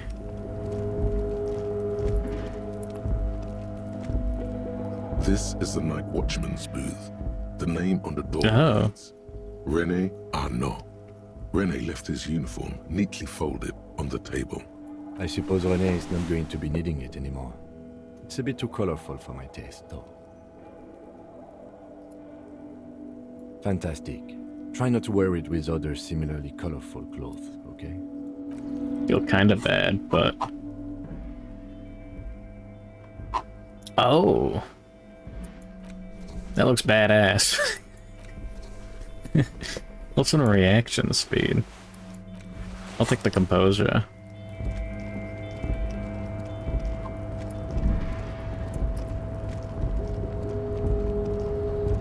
I really want more skill points.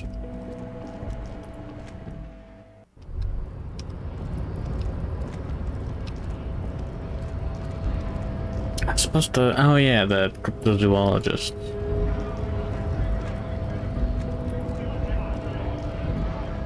Right to work! Right! What's it to you? Big mess. Every once in a while, We're all workers. a monstrous shadow, life below, broken down, battered people mill on the dusty streets with no purpose. Yet amongst them, Worked at Territorial. Ring a bell? Uh-huh. It was a long time ago. Well, shit. Yeah. I don't know why, though. Yeah, Joyce is different stuff now, too, yeah. Talk to Everett and all that. I know the bit with the youth center. Just using the construction noise to drive out the fishing village. Hi again, Gendarme. Bye-bye, Gendarme.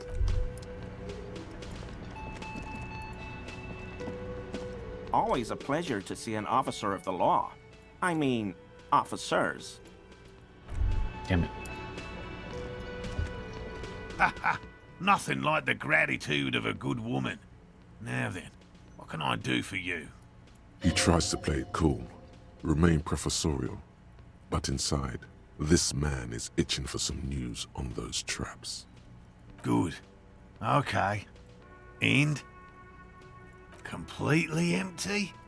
Surprise, tempered with fear and trepidation. He doesn't know what to think yet. Maybe you're joking? No locusts? No phasmid either? That's not ideal, but... It just means the insulin phasmid is even more clever than we thought. Okay. Of course, more clever. Yes, the Phantasmadeia picked off the locusts and escaped. This is good news, though we'll have to reconsider the design of the traps. Make them more secure. Another trip to the Reeds. Why don't you try convincing Morel his hypothesis is invalid? Thank you for the vote of no confidence, Gary. Officer, I appreciate your concern, but please leave this to the experts. Unless you have an alternative hypothesis you'd like to venture. Yeah, Kuno took him, right? At the soft underbelly of his psyche, he realizes he's gotten defensive. Oh, yeah? Actually, no. Excuse me for getting emotional. This is a big deal for us. You've helped us twice now, and brought some great news too. My gratitude, and the gratitude of the Société Cryptozoologique de Ravachol, is yours. Yeah, well, what do you mean you always say the hoo-hoo from the background music? Gratitude. But does it feel like closure? What really happened? Thank you, it's an honor. We should probably return to our main investigation here. This has been refreshing, but... Helping cryptozoologists isn't really a priority for our organization, is it? The lieutenant looks out the window, impatiently. Oh, let's go. Consider the way the empty trap was disturbed, as though shaken. Most likely the hands of a young person. Hands small enough to fit inside the trap, too. Doc is all gnome. Gary's a wiener. You should ask the red-headed boy, Kuno. A little hooligan. But what would a child want with bags? Oh, my dear Morel. You've been an old man for too long. Kids love to torment insects almost as much as they love to torment old folks. Delinquents, my favorite. Oh, you've been such a dear to us. Please let us know whatever you turn up. I have a feeling we're getting so close. Well, I see you've got all the help you need. I'll see you tonight at my place. Let's play Suzerainty, but no more field trips for me. He hasn't been particularly forthcoming before. He may well still be hiding something. Ah, damn it. After he's left, it's too late. Really, Gary? We're getting somewhere here. I'd love to play Suzerainty, but... Lena, I'm sorry, but you're not getting anywhere. It was some kids. I know the little mutants around here. Leave anything out in the open and they'll steal it, even if it's bugs. Morel, it's been fun, really, but I need a bath and I have deliveries to handle. When this tea is done, I gotta run. No need to apologize, Geary. You'd be more than helpful. We'll have to take a rain check on that game of Suzerainty today, though. We're gonna follow this through.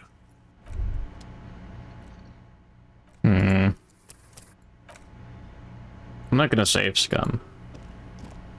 But Always a pleasure to see officers. oh, doesn't he get another check? Damn it. I think we're gonna miss out on the armor. I'm just tired, I have to say. The Copper NATO is back. What do you want? Yeah, the pants have component, but that doesn't count. Like, for anything, really. It'll help if we can unlock the check again. But, yeah.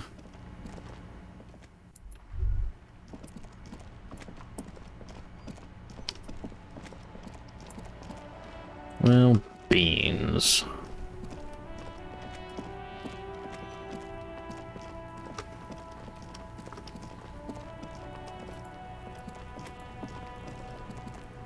Fuck does Kuno care? No, Kuno doesn't give a fuck about bugs. So he knows locusts are bugs. Oh my god, I told you that shit is lame! Shut up, C. Now they're gonna take you to Lane prison! Oh. She sounds like she's about to cry, out of disappointment at Kuno's newfound lameness. No one is lame here. Deny everything, Kuno. You need to lawyer up. Kuno's not gonna say anything without his lawyer present. Kuno doesn't fucking care.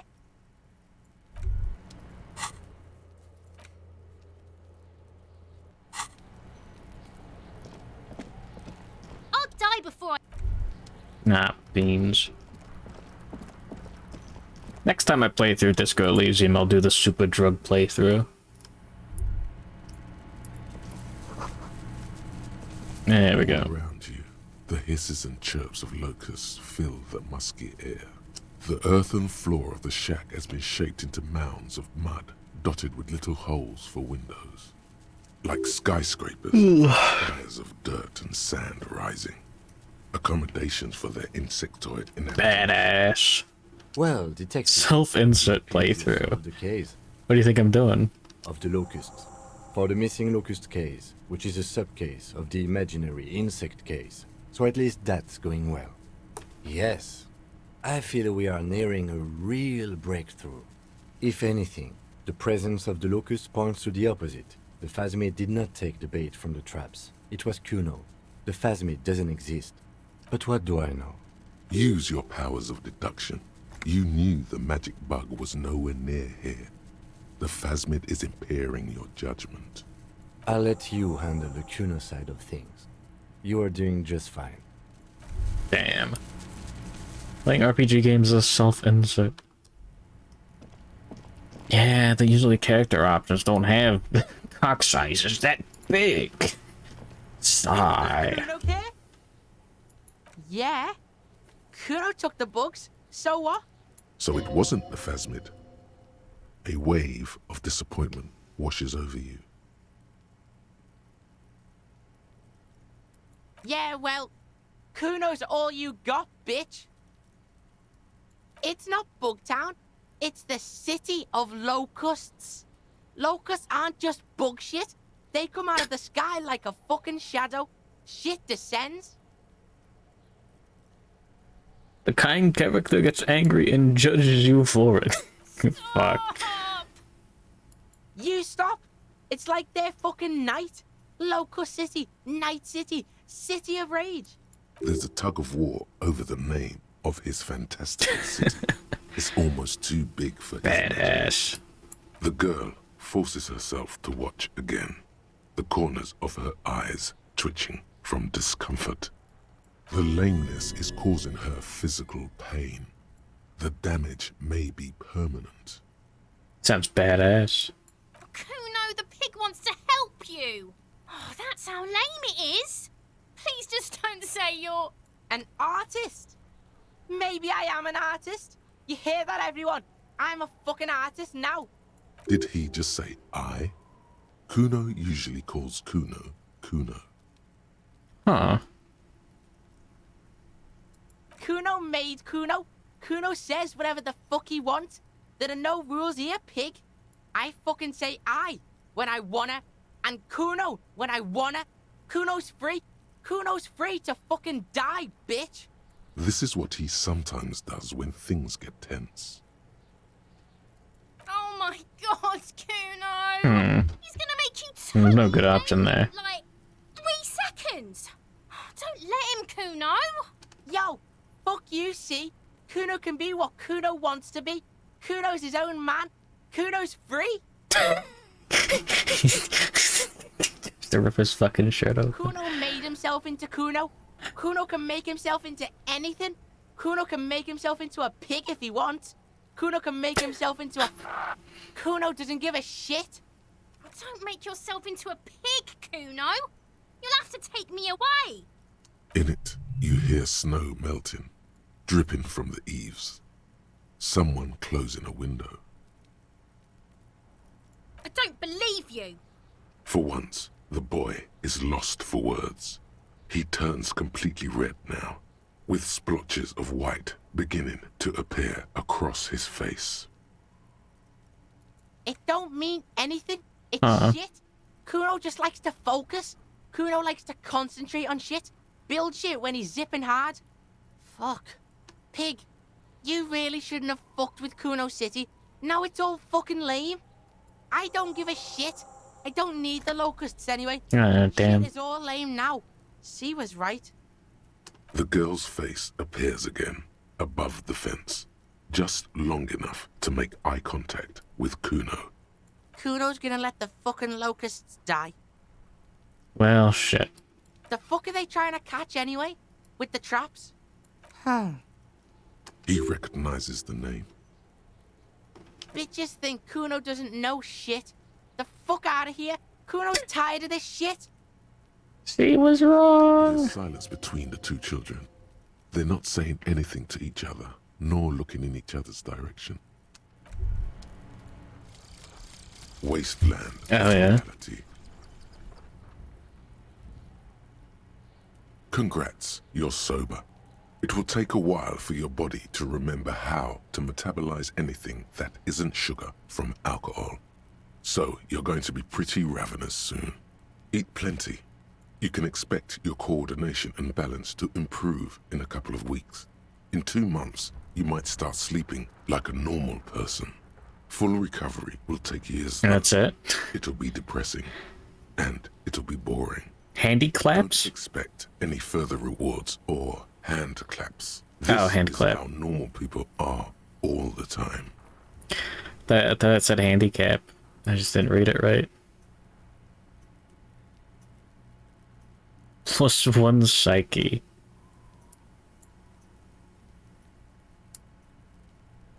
I can actually... Yeah, no, that's pretty nice, actually.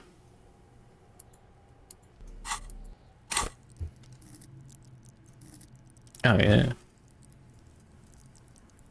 So balanced out Inland Empire and suggestion. -1 physical instrument isn't that bad. Handy claps. I'll die before...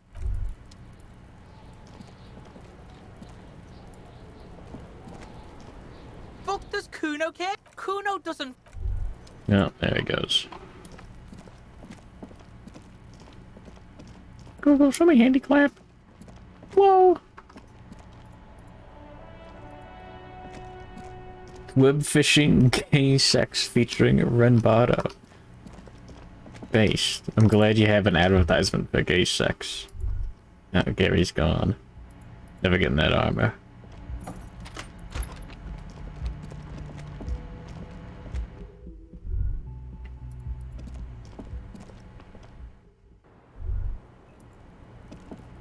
Officer, it's a fine day for questions. I really don't know, sir. I certainly don't feel like I've won. I feel like shit, sir. All the time. She smiles. A bitter little smile. She means it. Clearly, I haven't. We're having this conversation, aren't we? How well could it have gone? I mean... The wet wind, heavy with brine and industrial pollution from the stacks nearby, ruffles her hair. I'm stuck in Martinez just like all of us. I've been up here for... I don't know how long now. I like to call this my rooftop containment facility. For my sins, of course. The long-standing sins of a bad, frivolous person. For destroying my first love. For working for bad people. The list goes on and on. I don't know what to say. None of this is fortuitous for me. She nods, slowly, Well, shit. carefully even. There is suddenly a strange glint in her eyes. Not malicious, but dangerous.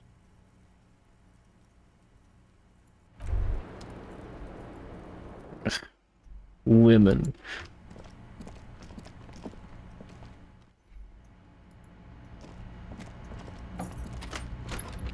Well, let's get that XP.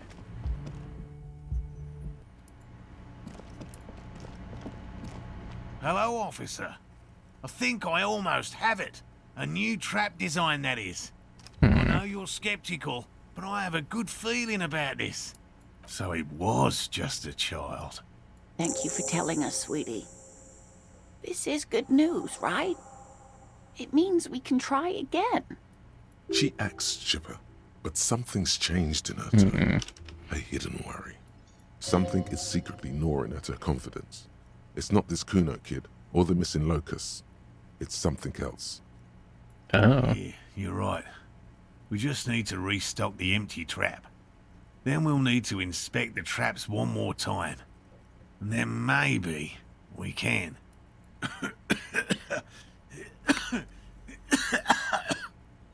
He has a 38-degree fever. His resilience has given way. Darling, I told you to take it easy. You're getting sick. Maybe it's time to go home. You're right, you're right. We can come back next season, when it's warmer.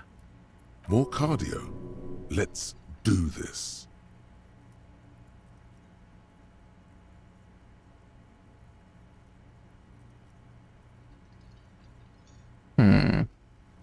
Except enthusiastically. We are getting really carried away with this, aren't we? Fine. It's better than having these people get pneumonia on the coast.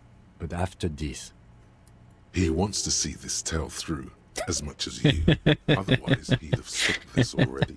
But he cannot let it drag Fucking out. loves the bug. Really? It's too much, officer. What Morel means is we're grateful for your help. Here's a fresh fractured locust. Oh my god, why is that so loud? Right down the funnel. And thank you again. We will definitely mention you, should this lead to a discovery. I'm not talking co-discovery, of course, but, Wow. Co-discovery. You'd be famous. You'd show them all. This does tingle the pleasure center. Oh, hello, sweetie. So nice. Of course, dear. Nothing else. Damn. We can sell the locusts.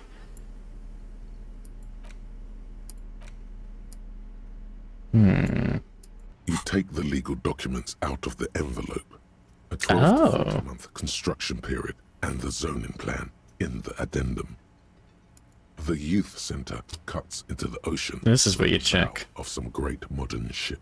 Apparently, it's going to cover most, if not all, of the street and the square between the existing houses. It's 3 stories tall.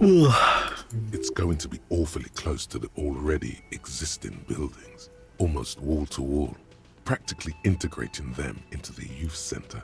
This is either an ominous or cool architectural choice. Hard to say. My money is on cool. Looks like a cubic pyrite. I'm no property lawyer, but it looks fine.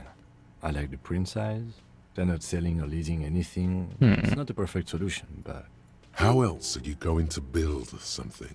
It's always inconvenient to build things, and citizens inevitably have disagreements over such construction projects. But there's no other way. Alright, well, let's do it. There's a logic, right? Yes, put on a racist hat in public. Maybe that would have given me +1 to that check.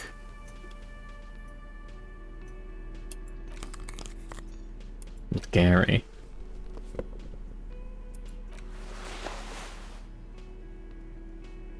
A lot of logic here.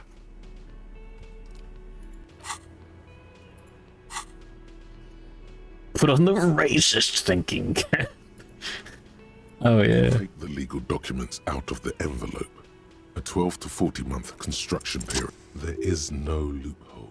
The simple truth is, the current residents are going to lose their street access, and for the next 12 to 40 months, their lives will be dominated by constant construction noise right next door.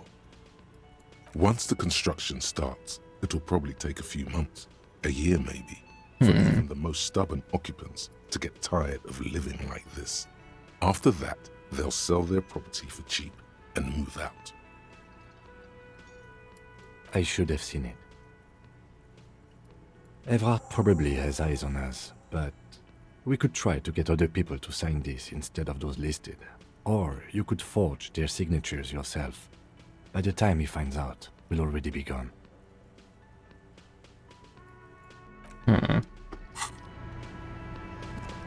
Wait, why would we forge the signatures? Make like an obvious forgery so that it would get denied? Could just ask. Yeah, whatever.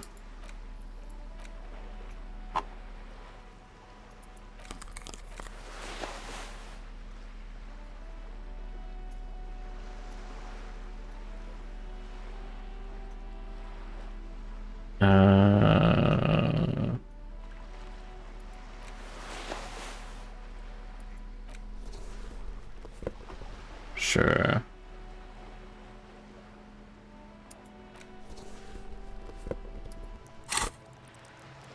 If it's forged, they can challenge it. Sure. I'll take the perception instead, honestly.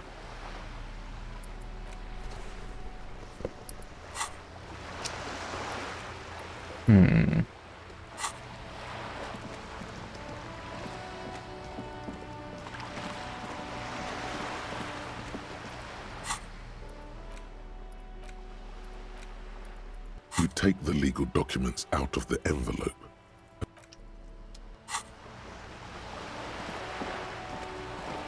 Surely the basement works. But I am gonna win murder VT.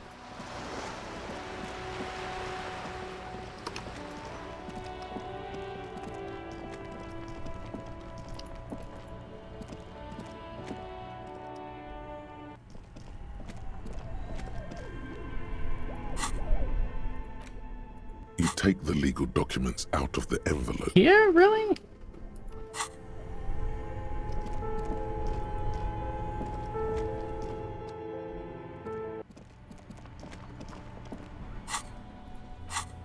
All right.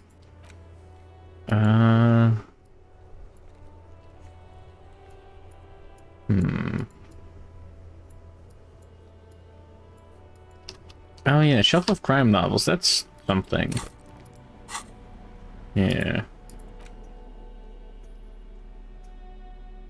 We actually... Oh yeah, +1 reaction speed. Feeling twitchy.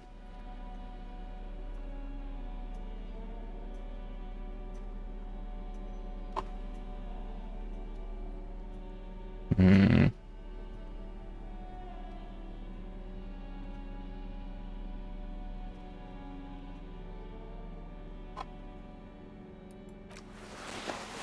There we go. Let's go look for a nice book.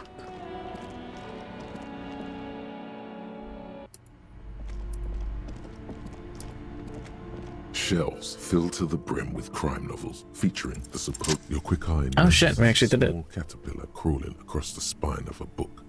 The title reads, Dick Mullen and the Mistaken Identity.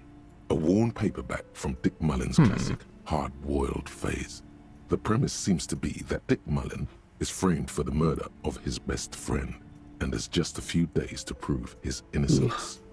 Could it be the motifs of unstable identities and shocking betrayals? Then this is the book for you. Of course. Such violence and immorality. I mean, enjoy. Okay. Put on our cool pants. The found pants are nice, but composure is pretty cool too. Paperback. Hold on.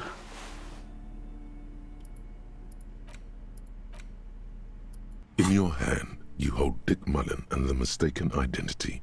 The brittle paperback feels fragile to the touch. The cover features a pastiche of different scenes. In the foreground, Time to read. Overcoat clutches a pistol to his chest. Rising up behind him are two silhouettes wrapped in a passionate embrace. The tagline reads, Detective innocence after an old friend is murdered by someone who looks just like Dick Mullen. Needless to say, it violates nearly every RCM regulation for a detective to investigate a murder in which he is a suspect. Are you really reading that, detective? Good luck finding it. He's not much of a character, I think you'll find. Just a stand-in for the reader. The point is for the reader to feel like they're solving the crime along with Dick Mullen. A crude narrative convention, but no self-insert for it. The story opens with a knock at the door. Detective Dick Mullen is greeted by an old friend, Charlie Spillane, who's come to Mullen to ask a favor on this dark and cold night. Spillane needs Mullen to drive him in from Vespa to a small town along the Elysium coast. Despite his friend's apparent agitation, Mullen does as he's asked, then returns home where he passes out drunk, as he does most nights. An extremely unprofessional and hurtful stereotype that's offensive to all upstanding officers of the law, but also extremely accurate in your case. I'm trying. Give it time. You'll fall off the wagon sooner or later. Thank you, electrochemistry. 2 days later, Mullen is arrested by the Vespa police and charged with the murder of Charlie Spillane. At his interrogation, Mullen learns that Charlie Spillane was shot in a bar in the very town Mullen dropped him off in by a man matching Mullen's description. Desperate to clear his name, Mullen manages to convince the Vespa police to release him for 3 days so that Mullen may solve his friend's murder and prove his innocence. What's the matter, detective? I don't know who's writing this shit. The lieutenant shrugs, resigned to the idea that his profession will rarely, if ever, be accurately represented in art and literature. They're not shitting you, detective. This is what the writers think passes for police procedure. Of course, Mullen didn't do it. That's the whole premise of the book. Anyway, Mullen returns to the seaside bar where Spillane was murdered and meets a beautiful, mysterious woman named Diana Deneva. And not just any day. I love women. She's truly one in a million. A knockout whose mind is as dangerous as her curves. But she's got a secret. Secrets are the currency of human relations. Your secrets are unknown even unto you. So does that make you a rich man or a beggar? Deneuve reveals that she was Spillane's lover and that he was mixed up with a local amphetamine smuggling operation. As soon as Mullin begins pulling at strings, the whole conspiracy begins to unravel. Not only is the local police captain in on the amphetamine ring, so is the son of a powerful politician and a strung-out art collector named Torvald, each of whom has his own reasons for wanting Spillane dead. Outwardly, the old police captain is a real law and order crypto-fascist, a barrel-chested man. Still don't know what the fuck a crypto-fascist is. But he's also dirty and increasingly paranoid that someone's going to expose his role in the drug ring. He would certainly have the motive and the means, but the captain walks with a noticeable limp from an old war injury. Is it possible that he was able to conceal it long enough to commit the murder?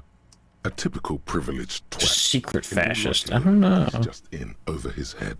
He does bear a personal grudge against Spillane, though, a former prosecutor who nearly brought down his father's administration. I just assume it was like a cryptic fascist. The kid doesn't exactly have Dick Mullen's manly build, but he is the correct height. And while interrogating him at his home, Mullin did notice a certain overcoat that looks suspiciously like his own.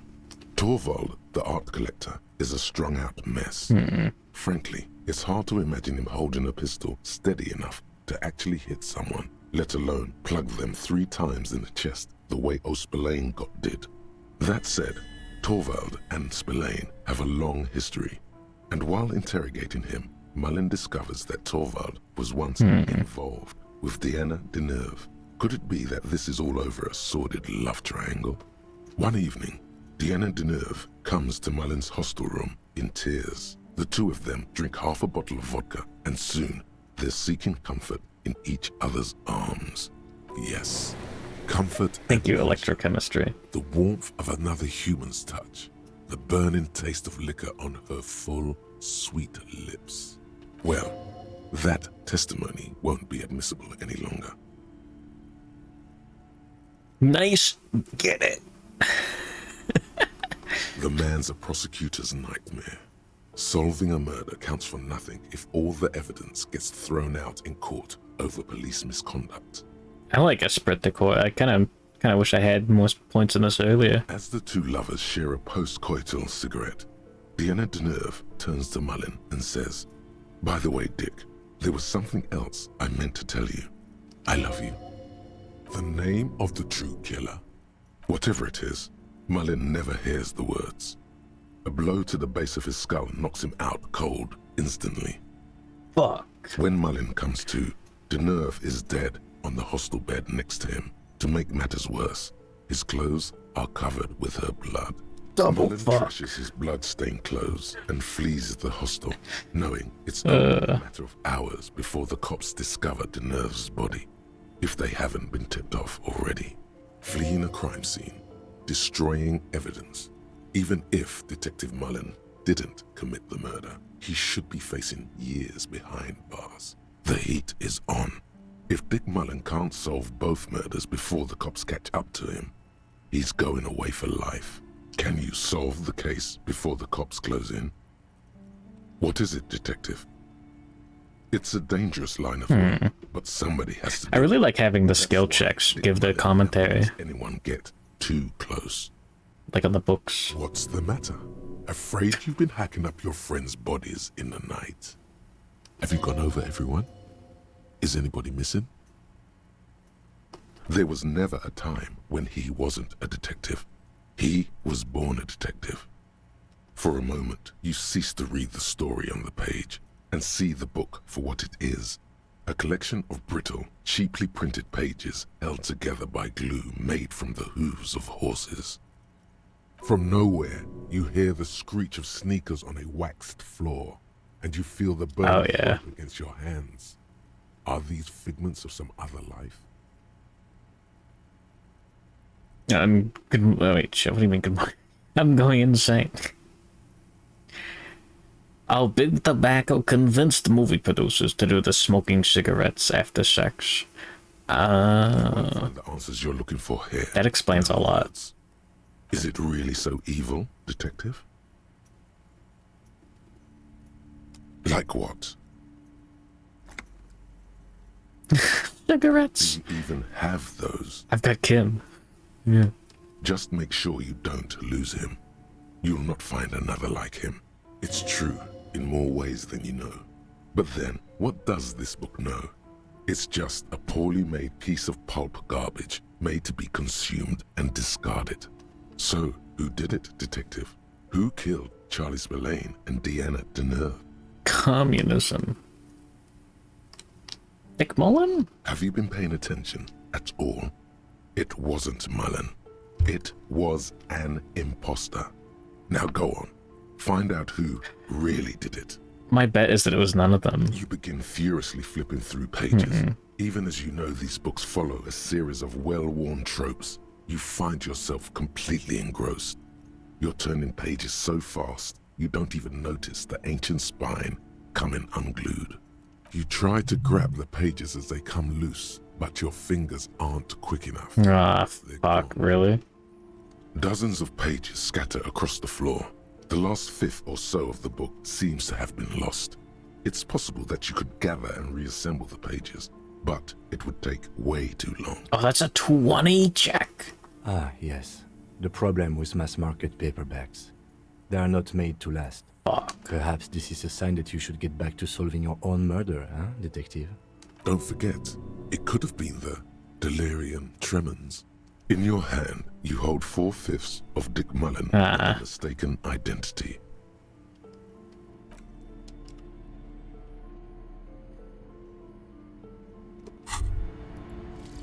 Got another breakthrough. Birth generator.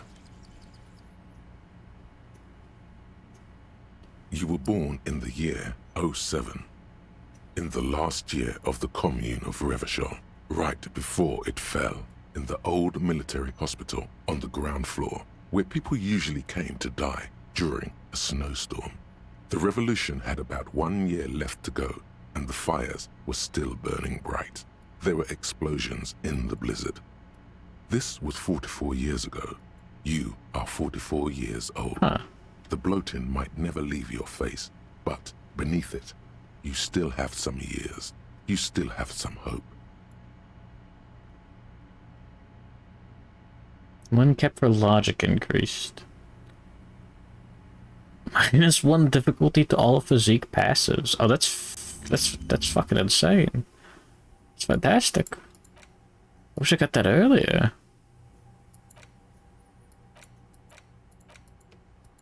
None of these feel like they could give you more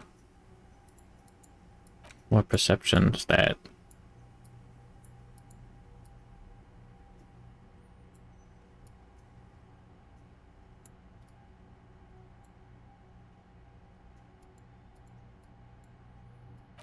I think one of the ones that I gave up did. Well, shit.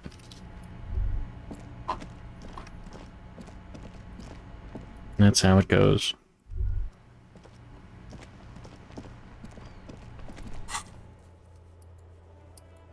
People crave tobacco after the deed.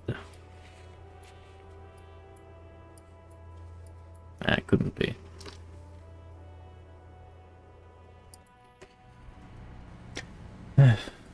Surely the church is far enough away.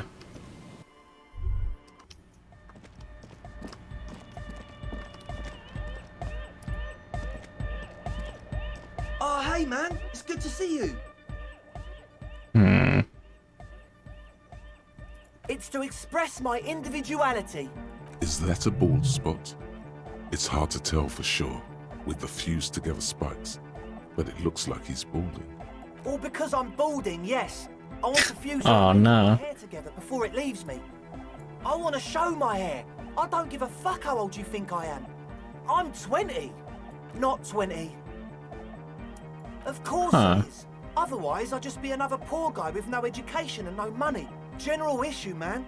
Now I'm all that, and I have radical spikes. Maybe it was a bad idea.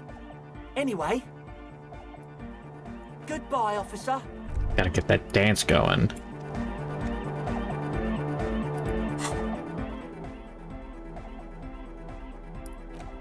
You take the legal documents out of the envelope.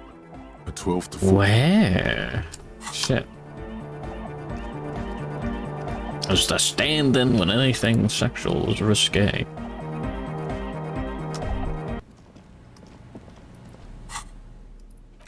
You take the legal documents out of... I'm just gonna assume it has to be, like, in the house.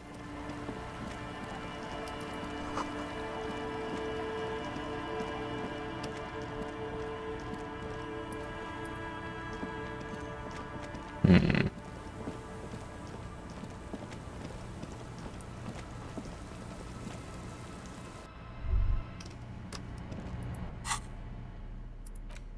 You take the legal documents out of the envelope. Okay. Fuck, what check was that again? Interfacing? I think we're maxed out. It's just the gloves, really.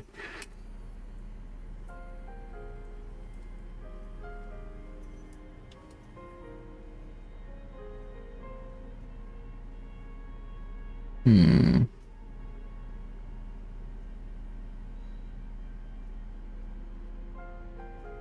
Yeah. Well.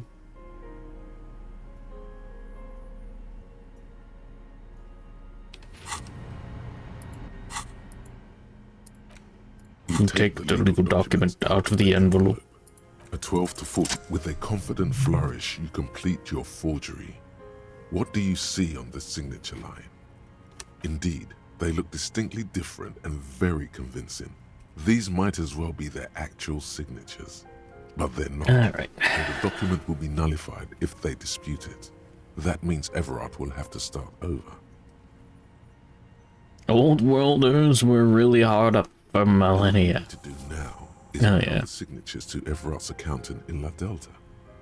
There was a mail delivery box in the plaza, near the corner of the bookstore.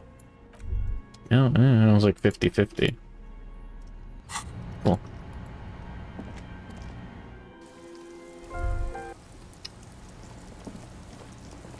Him just lives in there. Damn. That's sad. Let's talk to Joyce while we're here. Why not? Aye, the sea's gonna calm down soon. I can feel it. The wind is turning southeast. What's on your mind, officer? You really want to convince her? You're back. It's gotta be a good idea. What can I help you with? Oh? A referral, you mean? I take it this was for someone in the RCM. Don't answer that. Oh my. A real door. The lieutenant does not say anything, but you hear the nylon of his jacket rustle as he looks at you. That's good to hear, Detective. Police work is rarely pretty, but it sounds like you did what you had to do. Her bartering mind cannot fathom that you didn't ask anything in return. Frankly, what was done was not pretty at all, but neither was it illegal, and it was not for nothing. I advise you to be very selective with what information you choose to share. This may have consequences beyond our line of sight.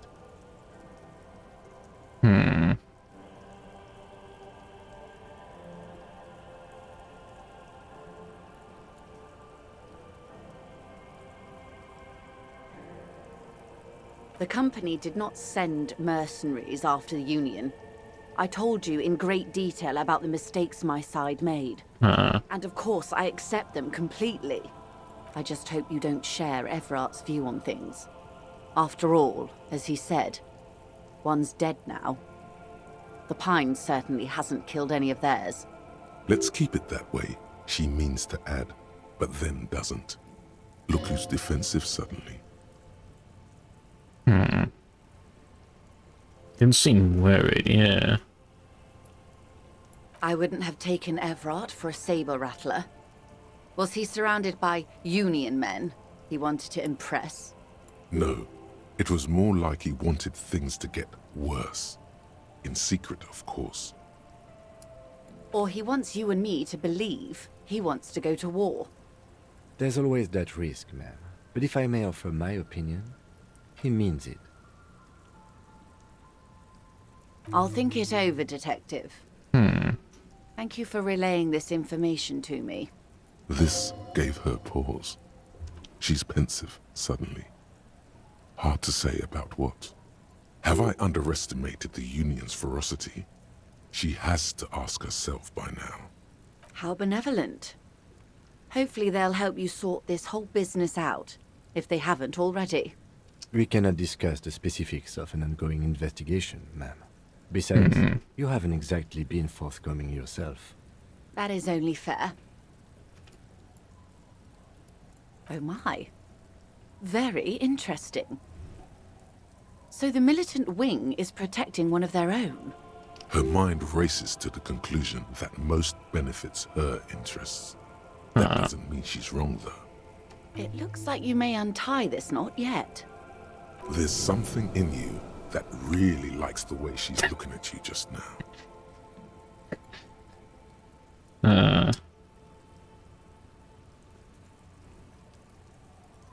What you've said is quite enough. You've given me a lot to consider, and may have helped me prevent this conflict from escalating. Sounds like he has you running errands, Detective. A well-established dominance ritual. Where did he have you deliver it? Here? Oh no. What does that bloated hellbat want with my little cinder-block town? It's clear the village has already grown dear to her. Strangely so. Why did she come here? No, don't tell me. I don't want to know what he has in store for this place. Probably a statue. It's a statue, right? A giant statue of him. Or better yet, his twin brother. Practically the same thing, but makes him seem less like a psychopath. A youth center with Edgar Clare's statue on top of it. The humidity crawls under your skin. Your eyes track her gaze, past the net pickup, toward the concrete square of the nameless village off the coast of Martinaise. The concrete plates cross to meet in an abstract shape. In them, small footprints, impressions left by rubber boots. Small rubber boots. Go ahead. Help him. Make it so. I have no power to stop him. What size boots do you wear? What? 35, I think. Why? I have mutant's feet. Very small. Weird. The prints are hers. I should be. In my youth, I had a brief dalliance here in Martinaise. He was an older man with impossibly broad shoulders. He's probably dead by now. Even his shack is long gone. Not that it matters. These buildings are all carbon copies of one another. Yes, I was slumming it with some girlfriends of mine. We had boats and... Don't hold it against me. My paramour certainly did not. Not overly so. It's not like this was the only place we visited. Me and my girlfriends from Azon with our shiny boats. Like reavers. We told ourselves we were the worst thing to happen to the coast since the Coalition landed in 08. Imagine. Oh no. She's sentimental, all right. Why would she come here otherwise? Going to China. Like, this is the worst thing since the Japanese landed here. I don't think it's very good. And don't do that. More. Something deeper rooted, like a sickness. I'm over-radiated, Harry. I do silly things sometimes. Out of Pale-related illness. Like sail over here. The moral of the story is, do not spend 22 days a year in Pale transit. Don't waste your 20s slumming it with your stupid friends. And don't deliver Everard Clare's mail. Are you satisfied, Detective? What else can you tell me about your mail delivery quest for Everard? Do you think it will improve the place? She's pointing it quite hard in there. Feels like a knife. First, there won't be a youth center. Whatever he's told you or the residents, it'll be something horrific. Perhaps even worse than a statue. So, yes, I do. I mean, we already figured out what the problem was. Fishery. I've been speaking with Lillian here. She gave me the idea. The infrastructure is all here, and with my connections, Sadly, it's just one of the million things I'll never get round to. I just have to accept that I'll never be the rich candy girl who goes around solving people's problems with money. Yes, I'm sad I'll never have the time, Detective. I've always wanted a dilapidating fishing village. She is more defensive about it than usual. Full of ghosts and ancient memories. Has this errand yielded you any information? Of course, Detective. You can always drop by later, should something come up. Now, what else can I do for you? That's the man who was killed. I'm afraid this is a discussion for once we've cleared the lynching question.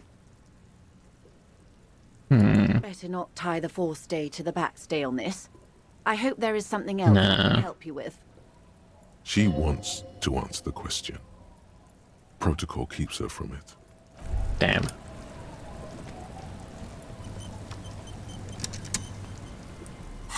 I don't think we have anything else to do right here. We could try dancing. You know what? Fuck it. What could possibly go wrong? Go all in on savoir-faire.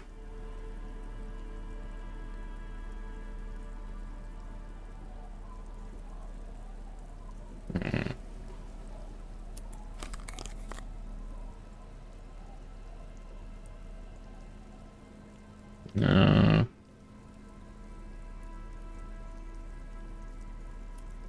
Yeah. -1 at the top instead of at the bottom. Thanks. Alright. Let's fucking go.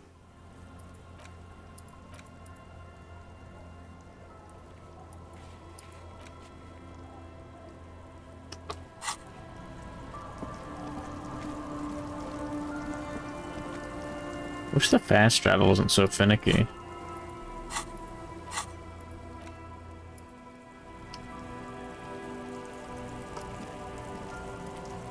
Alright. Surely this is a really good idea. Hey man, it's good to see you. Goodbye, officer.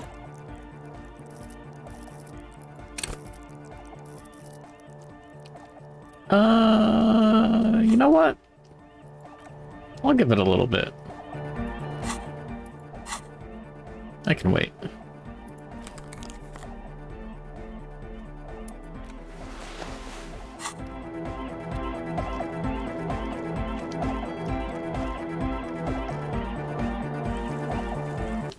What a nice song. Hardcore.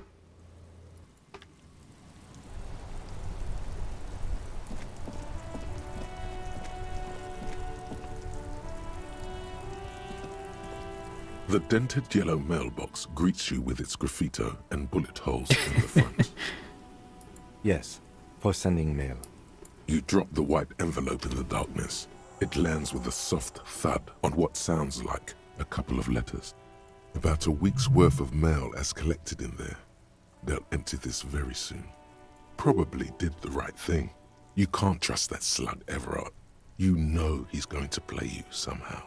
All right, let's go back to Everard. If really want to kick the mailbox. You know what? While I'm here, try some speed. Nah, doing pretty well on the drugless playthrough so far. Like I said, next time, I'm going to sully old seagull. Oh, crack instead. They haven't invented crack at disco yet. Sorry. It was just regular cocaine. There's purple cocaine, even. Good morning, Emerald Draws. Yahoo. Morel's trap stands empty, just like the boathouses around it. The reeds chafe against one another while the rain falls. The locusts, dazed from being transported, to their new surroundings.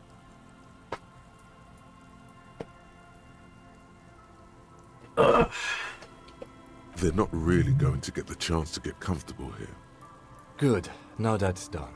Our impending apocalypse of a murder investigation?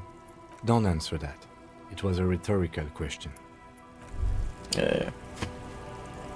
Well, now I'm legally required to go get some more water. Yippee. I'll be right back.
There we go. We're so back.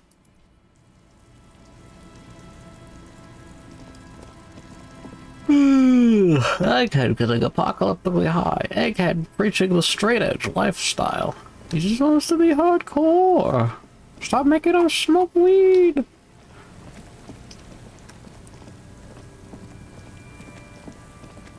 Nice chicken. Penis. I mean, cock. I mean, what did you mean by this?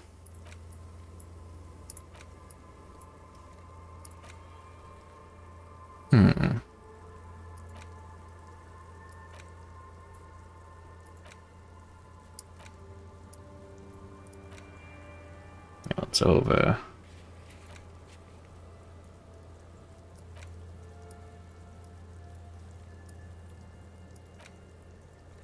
Oh yeah, we can run the number. We never got anything for reporting back to Joyce.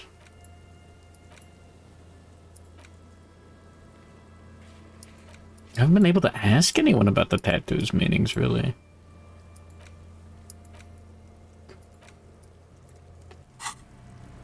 Weird. Rodney Mullen. Dick Mullen. Rodney, like cock rod. I got it.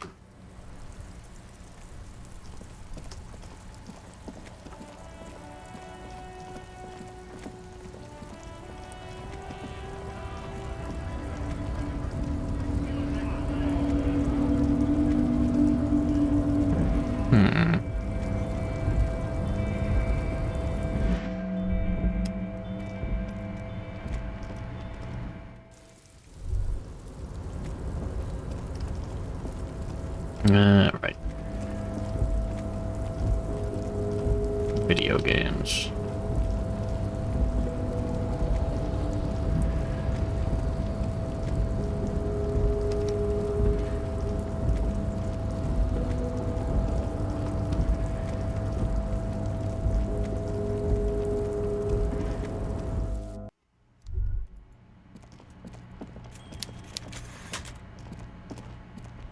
Mr. Dubois, every worker, all right. member of the board.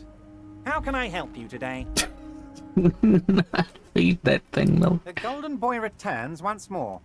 Wonderful. Simply wonderful, Harry. My friend, the mailman, confirms the letter is on its way. You've done a great thing today. You've given the children of Martinez a real future, Harry, and I feel I can finally trust you now. You're in my inner circle. You too, Mr. Kitsuragi. We can talk about anything. The strike, the murder, your lost gun, nothing is off the table. See?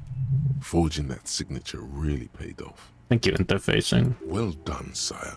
By guile and deceit, you're in. Harry, by now you should know I would never do anything tricky like that. However, if the construction noise and limited street access makes some people consider moving, well, let's just say there'll be freshly renovated buildings near the roundabout where those poor people can finally enjoy a significant uptick in quality of life. I'm talking real affordable workers' palaces. He proudly spreads his hands to demonstrate the size of the palaces. They're very large. Man, Everett sucks. So the village is doomed. You were there, you saw the place, a wasteland, there's nothing left. But mark my words, officers, we are going to reset it. Reset. I have big plans for Martinez, and they do not include humans living in those pig sheds on the coast. That land will be used for municipal buildings and commerce. Harry, imagine a youth center supermarket church complex, employing hundreds, no, thousands of people. The coast will be lit up with enterprise and life. All those ruins out there turned into low-income housing. Harry, enough is enough. We're taking this district back. The war was 50 years ago, for God's sake. It's time to move on.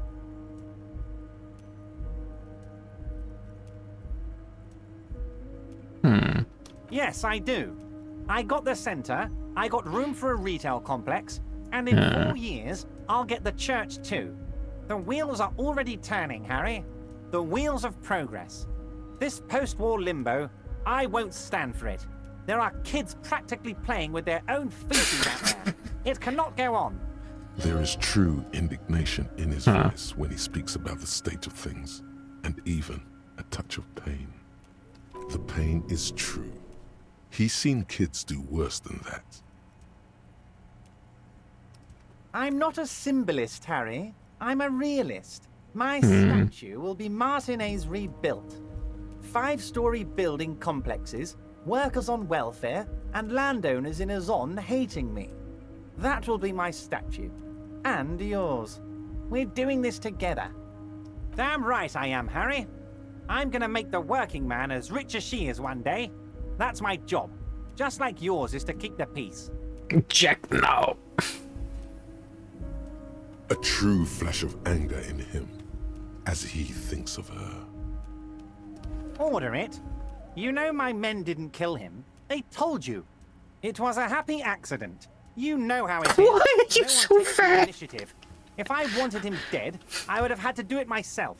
And I'm too fat for that. Glad you asked. I've got type 2 diabetes because sugar and fat was all my mother had to give me and my brother Edgar when we were kids. Good job too, as it made me ugly. And ugly people, Harry, are much better at politics. Why, a war, of course. And what do you have to gain from a war? Yeah, no, there's no way I wasn't gonna ask him that. I want him to call me, like, a retard now. Victory, Mr. Kitsuragi. I have victory to gain. We are going to start a war with the Wild Pines group and win before they even realize there is a war. Harry, we outnumber them 1,500 to 1. And that's just Martinez. With all the unions in Revachol, and with public opinion on our side, we can hold off 2 men, or 15 men, or even 50 men. The more they send, the worse it's going to look for them. They made a huge mistake hiring those guys. No one likes foreign mercenaries. The leftists hate them, the fascists hate them, even the moralists think they're in bad taste. Now I'm an ultra-liberal. You're not an ultra-liberal, Harry. Get the fuck out of here. Don't be a retard.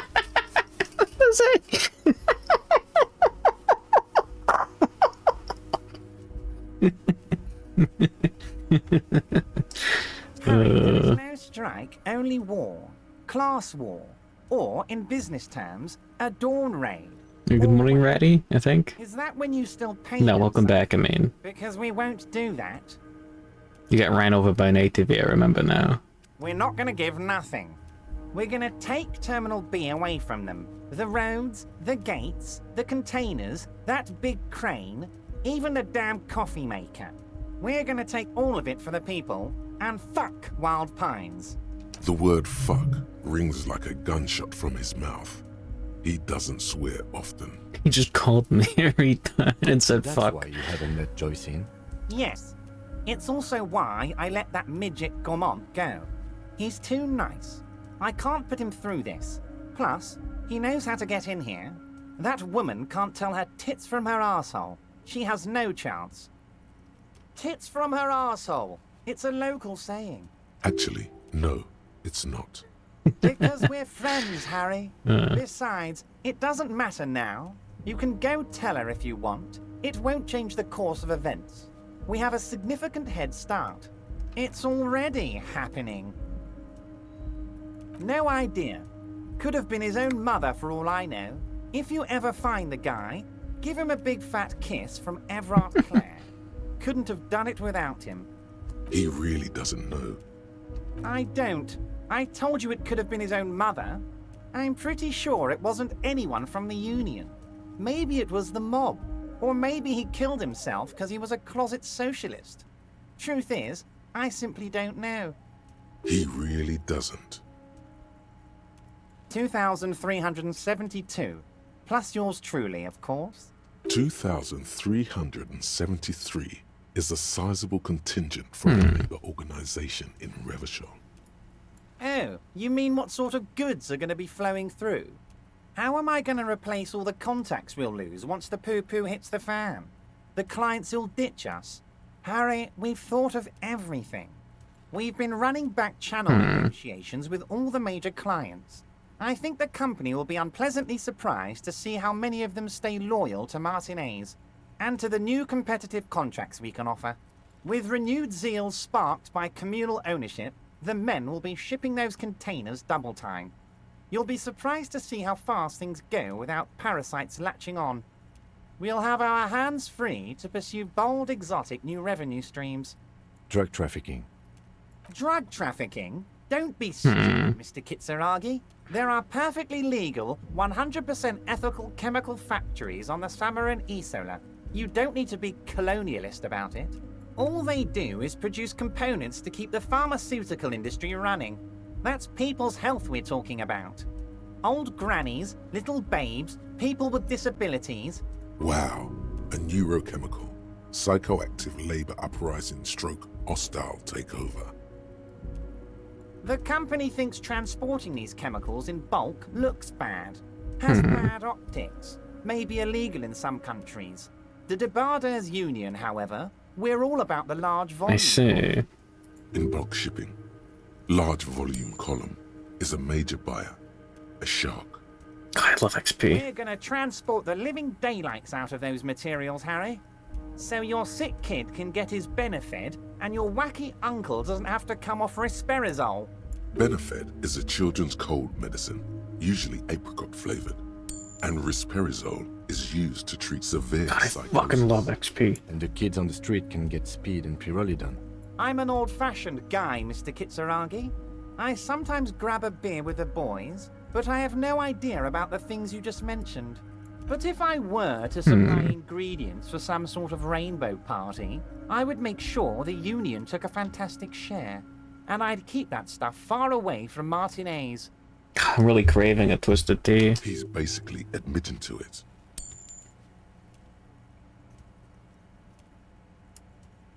Oh yeah, Ruby, yeah. Harry, if I was supplying raw materials to drug manufacturers, I would need an army of rubies. Understood.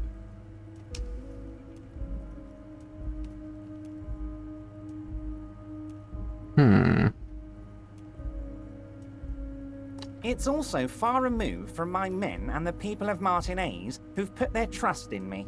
Anyway, let's not focus on the sensationalism of the drug trade. This hypothetical drug trade is all anyone ever seems to be interested in. It would only be a small part of the harbor's turnover, just like the harbor is, but a small part of Martinez. Let's look at the big picture. Martinez as a whole. There are little girls out there with dreams of making music. Young mothers who want to start businesses. Models who want to walk catwalks and steel welders who want to weld steel. I'm going to unite them all into one economic body. We're going to incorporate this. He really didn't say anything about the drug trafficking there. Everyone's going to be in on the wealth, and everyone's going to pull their weight. Let's keep focusing on the drug trade. He was almost admitting to it. Okay, I'll just say what Volition thought. No, Harry. That's boring. All right, it's gone. The hypothetical raw materials trade is off the table. It's such a small and insignificant slice of revenue, I'm cutting it. Boys, Harry felt queasy about it. We're not doing it. Can we talk about my beautiful incorporated Martinez and its many-sided business ventures now? This bold new vision of incorporated socialism I'm offering? Not enough Fledger King. You know what? Fuck it. Harry, the future I have in store for Martinez will have all the macho aesthetics you love so much. The crowns, the guns. I will even slip in a skull and bones for you, my friend. Oh yeah, skull and bones. Skull and bones on the Revacholian flag. The Revacholian Death Squad. Oh yeah, the visual image has completely bedazzled you. You're 100% with Everard now. Thanks. We're way past specific union members now. This is the big time. We're talking about the future of Revachol here, Harry. You can bother Leonard with that. He loves to run his mouth on such matters. But I'm in big time mode, Harry. There's something different about him now. He's more vibrant, more alive in his big time mode. Thanks. Harry, I've got to be honest with you. Your gun was found 2 days ago. Withholding this information weighed heavily on me, but it had to be done. Your gun is with an old woman. I hear she's a character, so watch out. This must be the woman who bought the gun from Roy. The one he described as terrifying. Yes, the same one. I see you've done your research. The pawn shop made the gun easy to track. Crazy stuff, Harry. Selling your gun like that? Wild.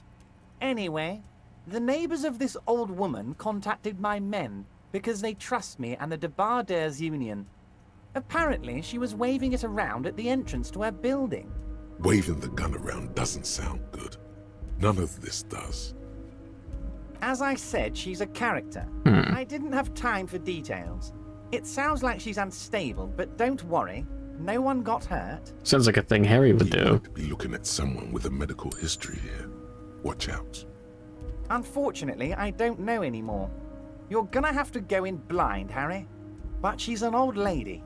How dangerous can she possibly be? Oh, and she calls herself the Pigs. There it is again. The Pigs. Like Roy said, not good at all. I, for one, find it refreshing. Finally, someone calls themselves a pig. It actually sounds extremely bad, but let's not give him the satisfaction. I already have. Tonight, starting 10 o'clock, near the old fish market on the coast. The one on the boardwalk, a little past the fishing village. Be careful, Harry. I would never set you up for anything dangerous, but you did ask for this. Now, back to the fun stuff. She will be there from 2200 hours till 0200 hours. More fun stuff. Seems like we already have fun stuff to do. Great, Harry, great. I think we have truly built a bridge between Martinez and Europe today. We have united the RCM and the Debarders Union. This has been so great. I'm sorry we don't have more fun things to do together, but if you ever feel like bouncing something off me, my door is always open. I'm always happy to educate. Very nice, Harry. Well, alright. Yippee. Thinking about that Twisted Tea right now, too. Fuck. We got 3 skill points. Now I don't really care too much about getting more motorics. Whatever.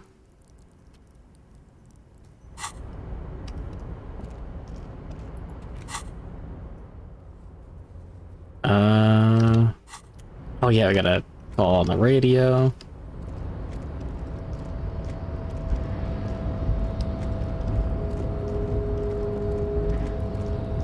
Video games are so back. I don't think there's too much after this. There's like that one bit in the place, there's that one bit in the whirling and rags, so right outside of it. And there's that one bit to get the murderer, and yeah. Yeah.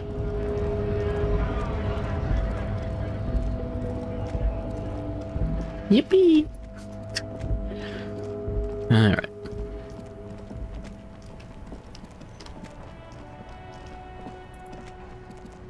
Inside, you see a set of steering levers, a radio microphone, a pull-out toolbox, and the This is Precinct 57. How may I assist you?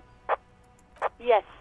The armor was produced by Fairweather in their facilities in Betancourt, sur la Clé in 42. It was part of a special order for Corps de Pharmacie, a security firm contracted to protect the interests of Oranese pharmaceutical companies in the Semenine conflict. So, it seems the armor went to Semenine. That's where the paper trail ends, though. Even the firm has proven difficult to track. Corps de Pharmacie has been renamed several times over in the years since the armor was issued. The most recently registered firm that the ICP has been able to connect to the CDP is a military contractor called Trinell, and the one before it was Downwell. I think they might be the same contractor. A suit of armor like this would have been manufactured with a particular person's physique in mind. You should ask for whom this suit was fitted. Hard to say. The scientist is rather diverse and incomplete. The only constant seems to be that the mercenaries are always deployed in third and fourth world countries. Yes, but the ICP tends to be reluctant to share private sector records. I could try to talk them into it, though. This is a fun challenge for her. An opportunity to contribute beyond She the loves it. job by rote. She'll gladly put in the extra effort for Team RCM. Glad to help. Call back tomorrow. Hopefully I'll have more for you then. All the way then? 7, Ah, come on. over and out.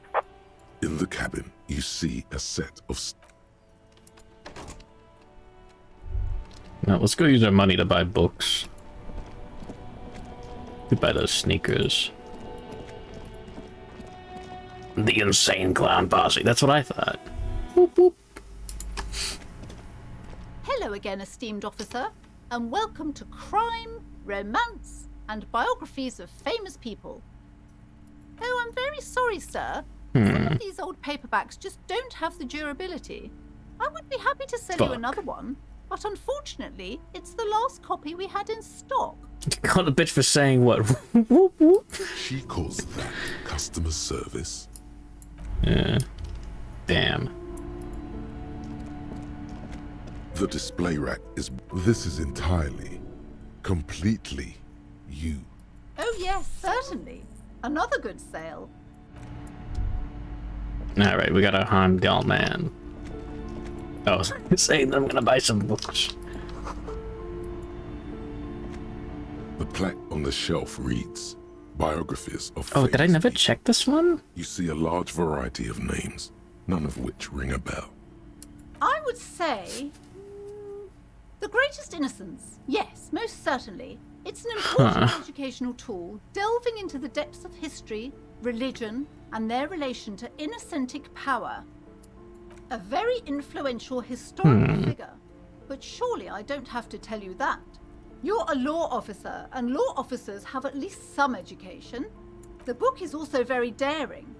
The author aims to re-examine the universal understandings of the innocentic system, creating a fresh vantage point and a shift in the tired order of things. Perhaps for a layman, deep analysis is necessary to peel back the multi-layered meanings. Do her words seem vague and abstract to you? Certainly, it's prudent for a person to have at least an elementary understanding of history and society. Imagine the chaos we'd be in otherwise.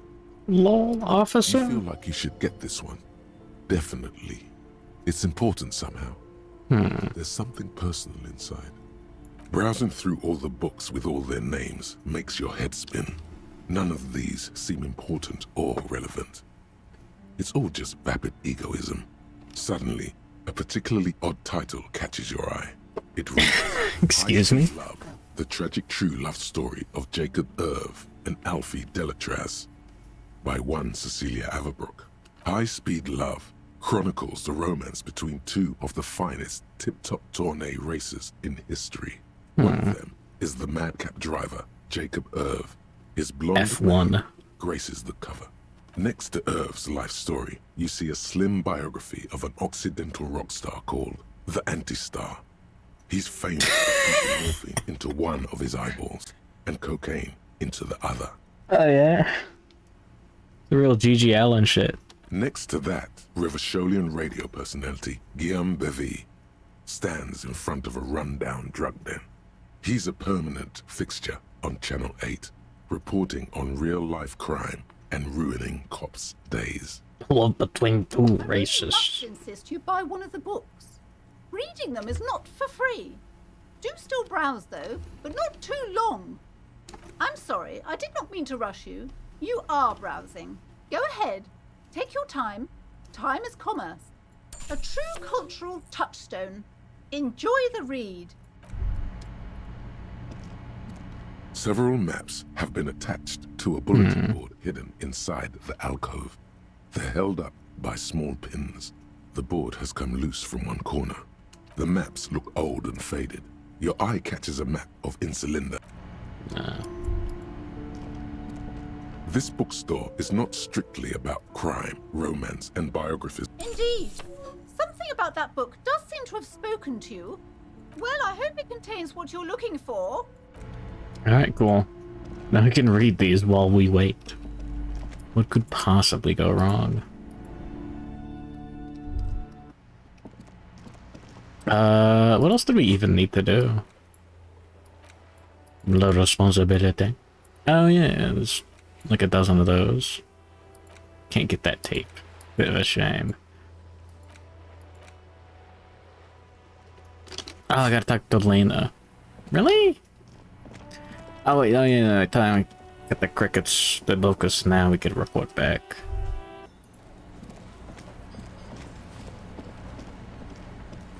Hello, dear. Thank you for doing that, dear. Her smile is weary. Earlier, the bullions has left her. Morel still isn't feeling well. I convinced him to stay at Gary's to get some rest. Only the hardcore players left. To him. Yes. Field work is a young person's game, as they say. Her voice is shaky. What is going on here? Morel will eventually, or we'll talk Gary into going back out, perhaps. The lieutenant stares at his shoe, caked in mud. He doesn't say anything. No, you don't have to do that. Enough of this fool's errand. Morel will do it. Or Gary. You have work to do. I've wasted enough of everyone's time. Be real. Gary is not going to help with this. Take it up with undue optimism. Oh yeah. That really is too much, sweetie. Thank you for your dedication, but I can see you're coming down with a cough yourself. Fuck that cough. It's not happening. The insides of your lungs are lined with tobacco, a powerful antibacterial agent. You are unstoppable. I gotta smoke. Very strange. Why is she not letting you do this? It's like she's given up. Different? How? I'm in doubt, sweetie. That's all. Everyone is now and then. It's, a strange feeling. I haven't really told this to anyone, but you are a police officer. Do you ever wonder if some lovely story from your childhood is just that? A story? Or a dream? Seeing the Insulindian phasmid was just a story I used to tell people. I didn't really think about whether it was real or not. Morel's so proud of it. He always tells everyone. A terrible sting in the heart. Regret. Should I arrest her for lying? There's more to it than that. Morel was so eager to believe my story was evidence of the phasmid's existence. That I'm some queen of the cryptozoologists. That. And for years, his belief made me believe too.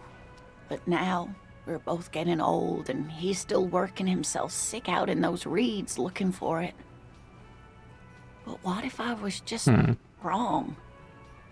I think I was. The lieutenant opens his notebook, but doesn't write anything.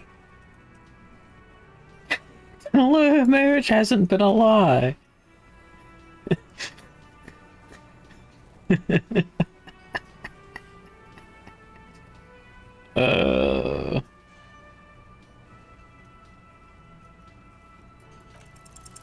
But it has, hasn't it? The seed can only bear what's inside. The seed of love is black and oily. It has a taste you're quite familiar with. Oh, Harry, no. You might be right, Detective. I was a paraplegic before we met. You know, before I came in on our first date. No. If I weren't the queen of the cryptozoologists, She has to swallow to relax her throat. It's keeping her from talking. No, he's still... Yeah. maybe. But then why do I not dare tell him? I've wasted enough of your time with this crap. I really must stop talking about it, lest I start crying and waste more of your time. Harry needs like a little mark on his on his officer thing, on his, for, like, marriage is ruined. He's just... it's at, like, 2 at least now. What you have to know is the Insulindian phasmid probably does not exist. Let us fools chase our ghosts. There are a million better things to do with your life. Are there? Some of the other things are pretty bad. You're not sure you made it up either. I'm not sure of anything. Sometimes I still see it, you know. The real memory. Not the memory of the memory, but it's so hard to tell the two apart. Either way, I should go. Poor Morel is running a fever, and I need to get him home to Jamrock before we overstay our welcome with Gary. Oh no, thank you, but I can get there on my own. This old thing is gas-powered. Fuck, that's badass. And then a taxi home. It's not so bad. Really? Oh, sweetie. Please don't get stuck on a dream. Take it from me and Morel. Okay, it's 11:13. Tabernacle Road. Jamrock, but... It's badass. Sigh. She doesn't think you'll need it.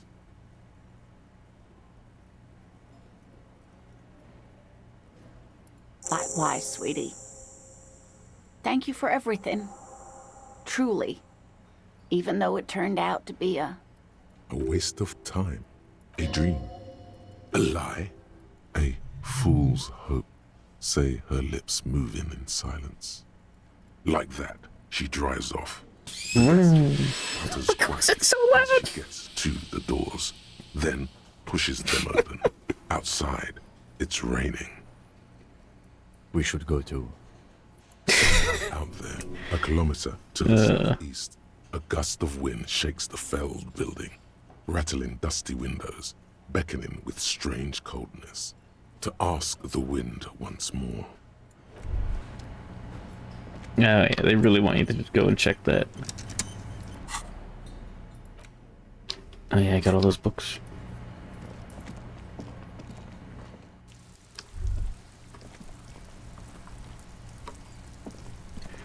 Someday I'll drink Fago on stream. No, whatever.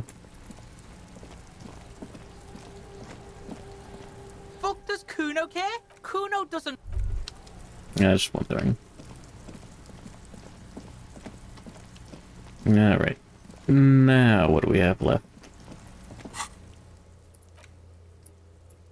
Ruby.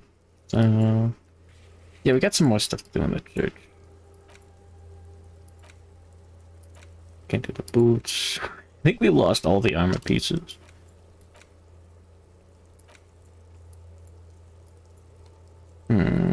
Oh yeah, transceiver.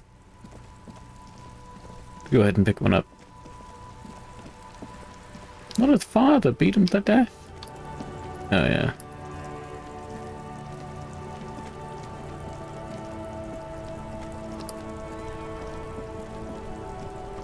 He's earned it.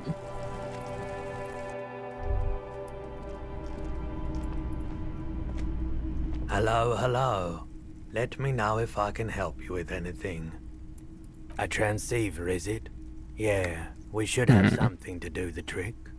He produces a machine encased in a blue Bakelite shell. Its black face covered in an assortment of pearl-topped knobs and dials. The lieutenant whistles a long, quivering note. A genuine crystal sprach. This is a connoisseur's model, good for picking up foreign milieus. The Model 9 also comes Badass. with a signal purifier to suppress crosstalk.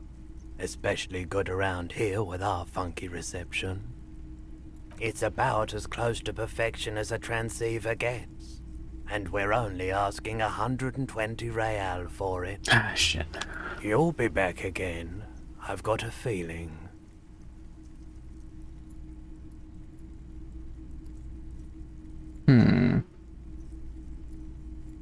Sure. Let me have a look. Anything else you're thinking of selling? I don't think I'll need the filament memories.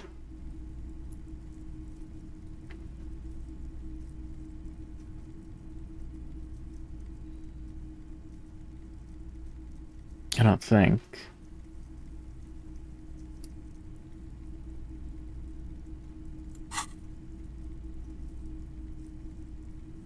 Anything else you're thinking of selling?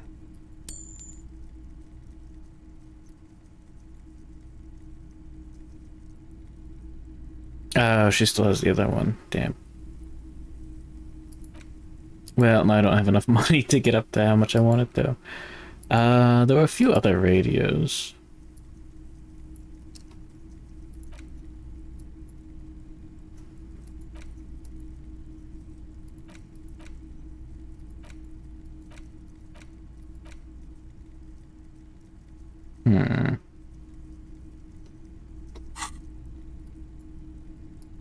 Another time, perhaps. Well, beans. 69. Nice.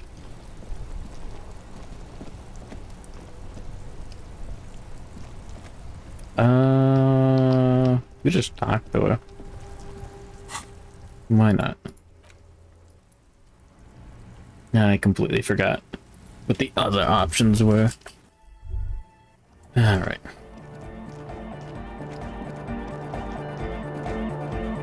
Yes, what is it?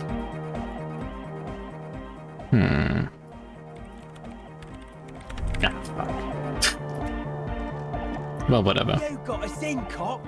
I can't believe you got us in. With wonder in his sharp eyes. Between you and me, I don't know if you've noticed this about me. I'm a little suspicious of authority. But you really came through for the hardcore underground. Yes, you really came through for the hardcore underground. How come? Andre is busy. Some slightly less lame, but still quite ungainly shapes on the church floor, sweating profusely. Estelle using her contact mic to listen to a tree underwater. The one with the large head is blasting the dance track on repeat, while the stained glass window behind him is rattling from the bass. Sire, the tent. 'Twas a security risk. And in here, sanctuary. 'Twas only noble of you. Thanks, drama. It's got spunk. I'm a corrupt cop.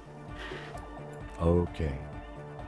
What he means is, you're right, actually. The tent was a safety hazard, and this place was deserted anyway. Okay, wait, hold on. Cleaning out the rooms. What is this? What if you didn't lose your memory? What if something in Martinez came and stored it all away, for you to slowly open one box at a time, so you can choose which parts to keep? Keep almost none of it. Only the flowers on the windowsill. Only the distant sound of a radio. Lose all the actors, the dark shadows. Leave only the still lifes, the blissful distant wash of waves. If everybody knew, you never did, she'll be coming soon. That is all. Suggestion, Inland Empire, and Rhetoric. I guess.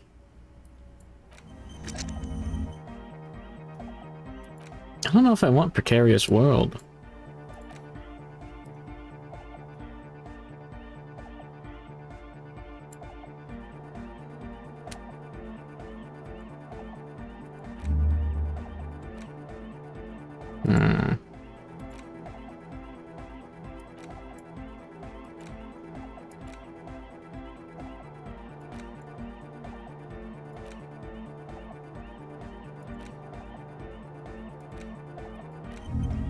Let's give this a go. She's whistling a melody. Alright. Her trusty contact mic attached to a wooden pulpit. At the sound of your footsteps, she stops what she was doing and turns to you. Contact Hey there. mic. I've been recording some new audio from all these beams and rafters. The sounds travelling through the wood are pretty cool. Creaks and stuff. Like you're underwater, you know? But like, underwater inside a tree. And yes, I'm being more like Contact Mike, alright? Don't even bring it up. No. I actually wanted to thank you for getting me and my friends in here. And we even found some new associates, such as they are. Good, I think. Noid is getting a read on the place. I think he finds the carpentry very impressive. Andre's been setting up the compressor and dancing. Egghead's been keeping the party up. He's got the stage under control.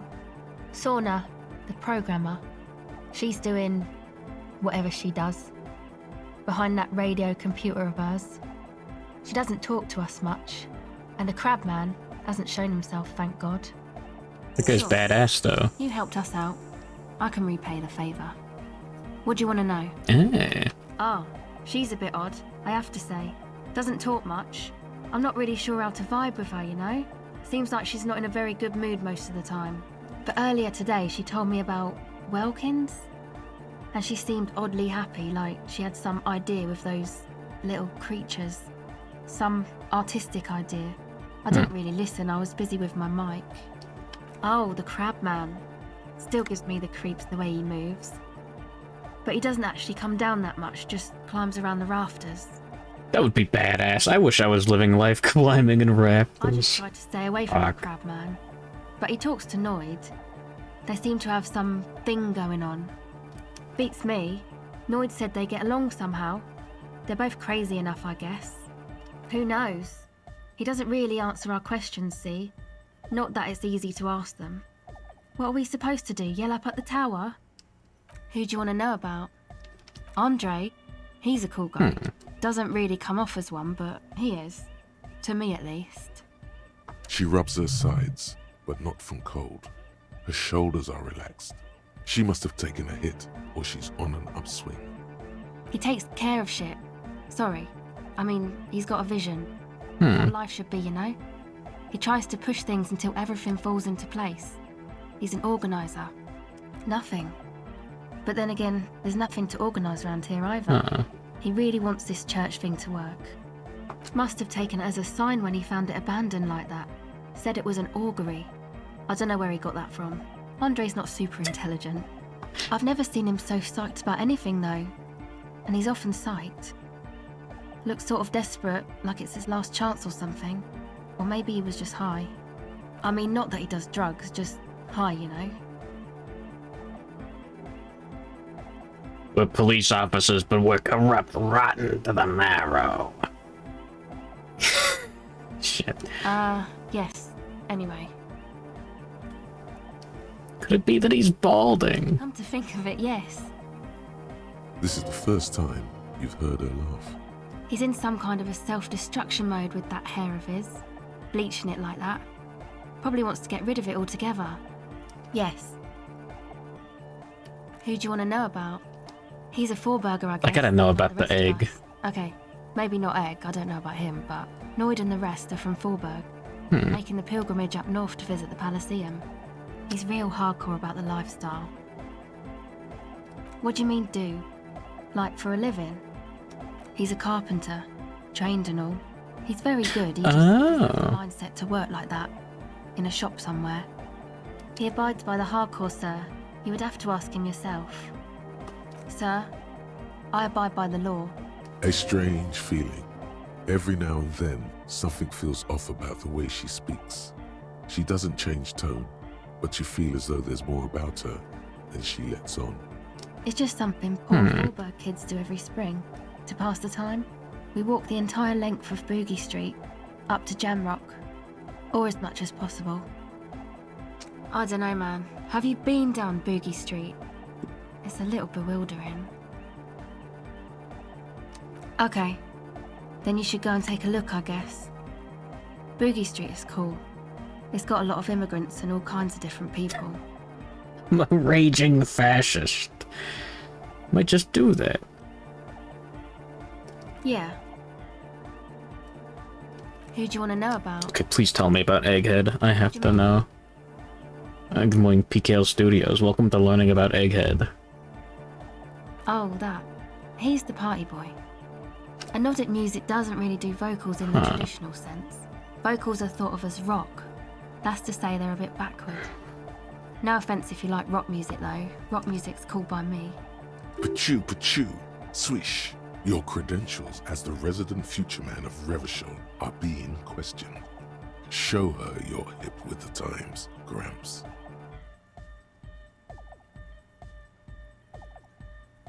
Stupid rock. Okay. Anyway, even if you don't have vocals, you still need someone to say something every now and then, right? To urge things on. That's where the party boy comes in. How have I been? Hungover occasionally. He basically just stands on the stage and dances and yells how awesome everything is. It's very catchy. I understand. People are usually afraid to do things if others aren't already doing them. Dancing makes you dance, like sneezing makes you sneeze, or yawning makes you... Anyway. Actually, we don't know where he's from, or who he is, really. What an enigmatic being. One time we were out partying somewhere in backwater Forburg. Or maybe even Coal City. I can't remember. Maybe... The worst of the Allures. A wretched heap of closed-down mines, even west of Jamrock, on the dusty slope of Montmartin, the remotest possible area of Revachol. No one even wants to exploit those people anymore. Egg was yelling along to some jam someone was spinning, all night long. Just kept yelling until he didn't have a shred of voice left. When the sun came up over the mines... There were mines? Yeah, it was in Coal City. Egg came with us. He made this wheezing puppy dog sound all the way back. Couldn't even speak. It was definitely Coal City, because it took us 2 days to walk back to the fort. He just wheezed the whole way. We never really asked why he came with us, or who he was. I think his name is Jermaine. People are sweet. You can see it must have been a great night. The memory causes her to go silent for a moment or two. You wish you'd been there. Huh. Who do you want to know about?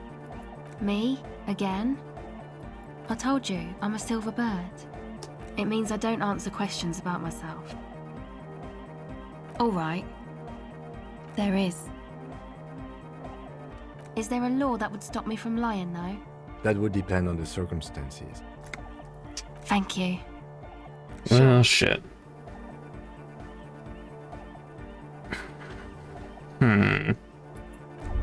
Alright, let's bump up our empathy and see what happens. What could possibly go wrong?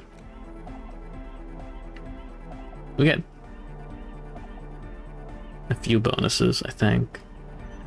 There's minus empathy.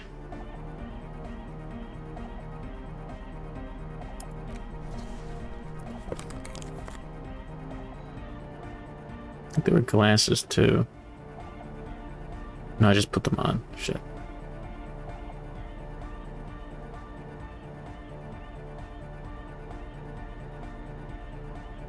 There we go.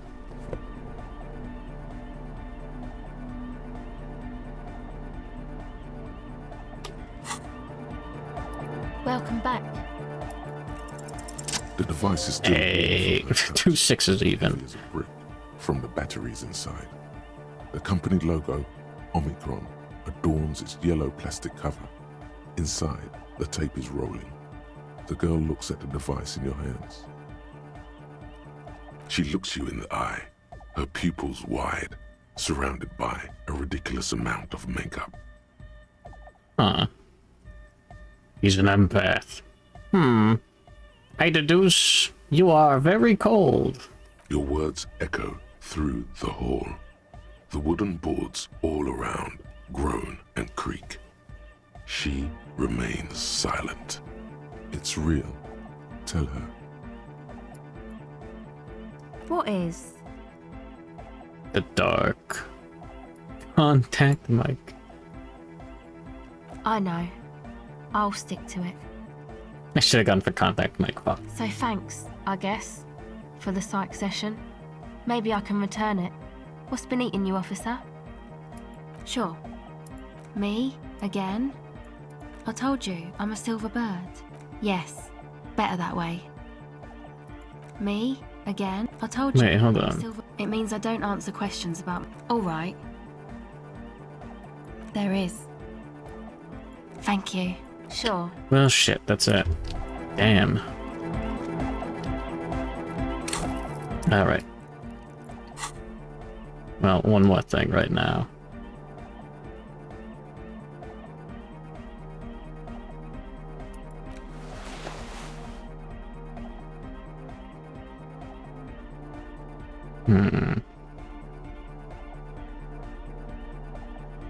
There we go.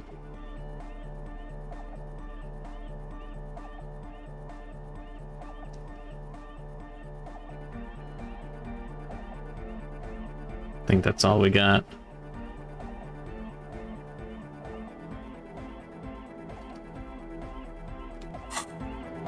Alright, what could possibly go wrong? Oh, hey man, it's good to see you. Goodbye, officer.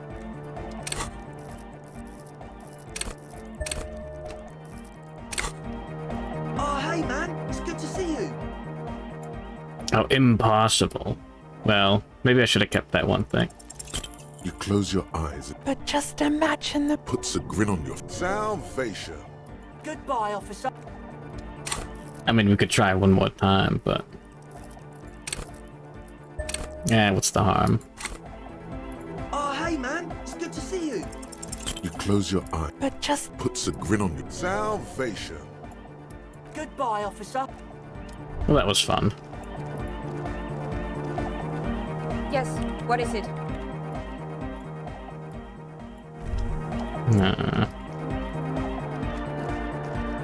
Good morning! Yeah! Harder car! Yeah! It was awesome! And scary. Very hardcore. Too hardcore, in fact. I couldn't control it. At all. I assume what emotion you're feeling. I'm gonna confirm it. I'm right with confirmation. It sucks up all the air in the mix until it's the only thing left. Starts compressing itself and everything around it. Completely fills up the headspace. Extreme! Inside your chest, the heart beats still with the after effects of the sound. Imagine if you could harness that power, making it pulse. Oh! I don't know. Maybe someone can do something with this. I imagine this is the sounds that the future could make. Yeah! Tape! Yeah! I don't... Spin the tape until the space escape! Yeah! I don't think he wants the door gunner mega mix. Yeah! Well, I kind of wanted to get my gun back, but... Oh man, what's on your mind? It's a miracle of carpentry. Their bodies carved into total shapes. Now it can be something more. I don't say much anything as a carpenter anymore. They tried to make me into a reckoner and a leveler. Made me a bit manic, you know. I regret the time I dedicated to that profession. Weird. And that worker collective. I say things more as a member of the hardcore side dance community these days. Why? You're a cop. I carry carpentry tools. Ah. That's right. The first settlers built it, plus 6 more like it, on the coast here. Well, no dance. What a shame. They did. Must have been really scared of something, but I understand. Alone on an uninhabited archipelago, forced to face themselves and nature. Pre-industrial quantities of solitude. The sea, perhaps something more fundamental. He means something paranatural. He must... I would want to build a safe place for myself and my own as well. Yeah. Maybe they were unable to face the nature of the world, perishing. A cop who's into building critique. Okay then, this is folk DeLoreanism, lawmongerer. It's a subset of early DeLorean architecture. I'm an art cop. Art of core. Total. Everything between an ancient concrete cathedral and a glass cube is DeLoreanism. This is just an homespun version of it. Folksy stuff. Early mass production. They made thousands like this. Does that help you out? I'm a fucking psychopath. You can ride bikes on me. None of this shit matters. Woman there. Vertical. Uh. White. A false image of grandeur. The source of the system is up there. You're at the bottom. They really dug that power vertical. Like to show off large and intricate structures. Arches, spires, put you down with them. They were really into painting everything white too. Virginal shit, you know. Married shit. Virtue and tyranny. Karen took the fucking kids. Like going Remy Legato. Right. Stands to reason it used to be white on the outside before the sea wind took all the paint off. Slowly, peeled by the wind, your skin crawls from the sensation as you look around. Dead bodies of perennial plants. Sigma functions have left this place. Sigma balls. When we came along, the spiritual collapse has been total. I saw some piglets suckling their dead mother. Have you heard this one, cop man? After a short while, they shuddered and went away. Huh. They had sensed that she could no longer see them, and that she wasn't like them anymore. What they loved in their mother weren't her body, but whatever it was that made her body live. What the fuck? End of quote. This is an high-quality carcass. The power of anodic beats and hard bass is needed to reanimate it. A Saraje's man who lived a long time ago, an ancient hardcore brother. Religion has stopped being hardcore. It never was. A 3,000-year-old regime of history, built by hundreds of generations What is he on of about? appointed intellectuals. It's false to the core. The way he says it, the force in false core, is invested with 20 kilotons of disgust.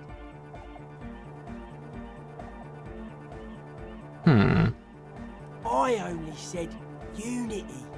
One word. Figures of authority always misquote you. Andre doesn't care about the Ecclesiastes. He just wants the operation to run smoothly. And Egg is a demi-beast. You shouldn't listen to what people say. You should listen to what they are.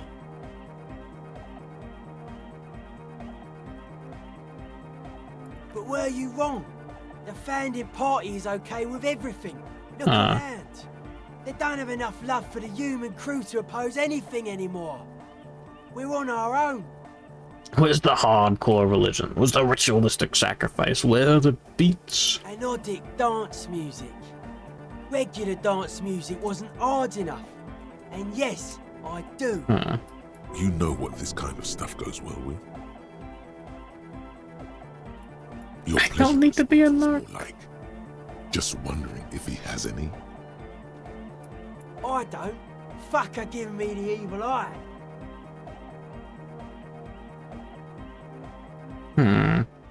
You defend her, law minion. She was a mass murderer. What's up with that? It's all about the ex-wife, baby. Mellow, man, mellow. No one's a mass murderer. This is a house of love. Mass murder on the floor!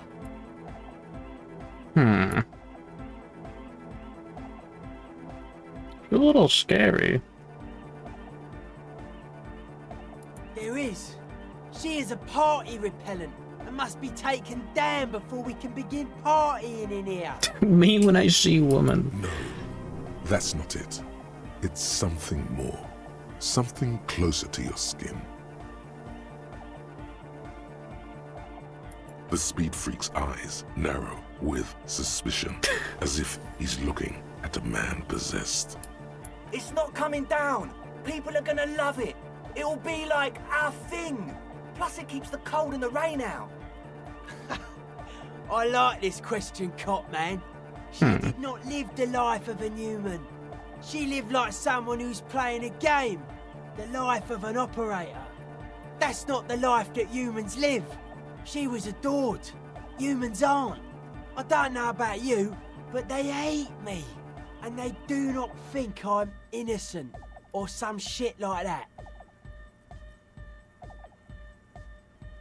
They hate this too. Well, they loved her. They put all their love in her and forgot all about the rest of us. Humanism leads to eating sugar and pigs.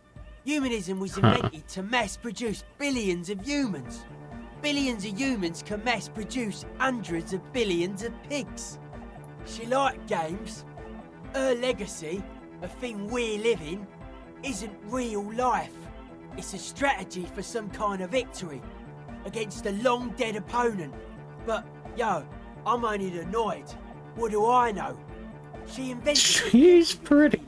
She and her glass cutters and iconographers, you set the standard, alright? Yo, Noid to enter the void. Then you meet it. It's effective like that, but it is also very soft of core. That so-called beauty of hers. You wouldn't be the first. Millions liked her. She's got those mass-murdering lips. No one says Arno van Eyck is a mass murderer. The Anodic pioneer Rietveld is not a mass murderer. He is not accused of mass murder. Likewise, no one says Jermaine Egghead or Andre are mass murderers. You can live entirely outside that suspicion. Billions of people go about not being guilty of mass murder. Just not her. The world spirit does not have a body. It has organs.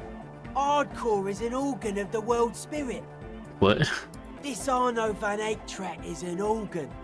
The carpentry and glass cutting that built this house are also organs. She's a thief, if you ask me. An organ thief. All innocences are. What a strange choice of words. Caustic. Overflowing with negativity. That can't be healthy. What's happening here? Why do you keep coming back to this window? I don't know. This Karen took the fucking kids. You shouldn't. You shouldn't come back to this anymore. Stop talking about it, please. Sure. Well, it's past 4 AM. Time to boot up Krita. We didn't get the dance. God damn. Wait, was there like an actual Sauve Fair check that I wanted to do? No. It was all just like pickpocket. Renee's dead. No. There we go. Time to get back to not playing video games. Alright, I'll be right back and definitely not typing Mr. Mindside into YouTube right now. Alright, time to draw more like Vicar Amelia with huge knockers or whatever. You know how it goes. We'll just go Elysium tomorrow morning.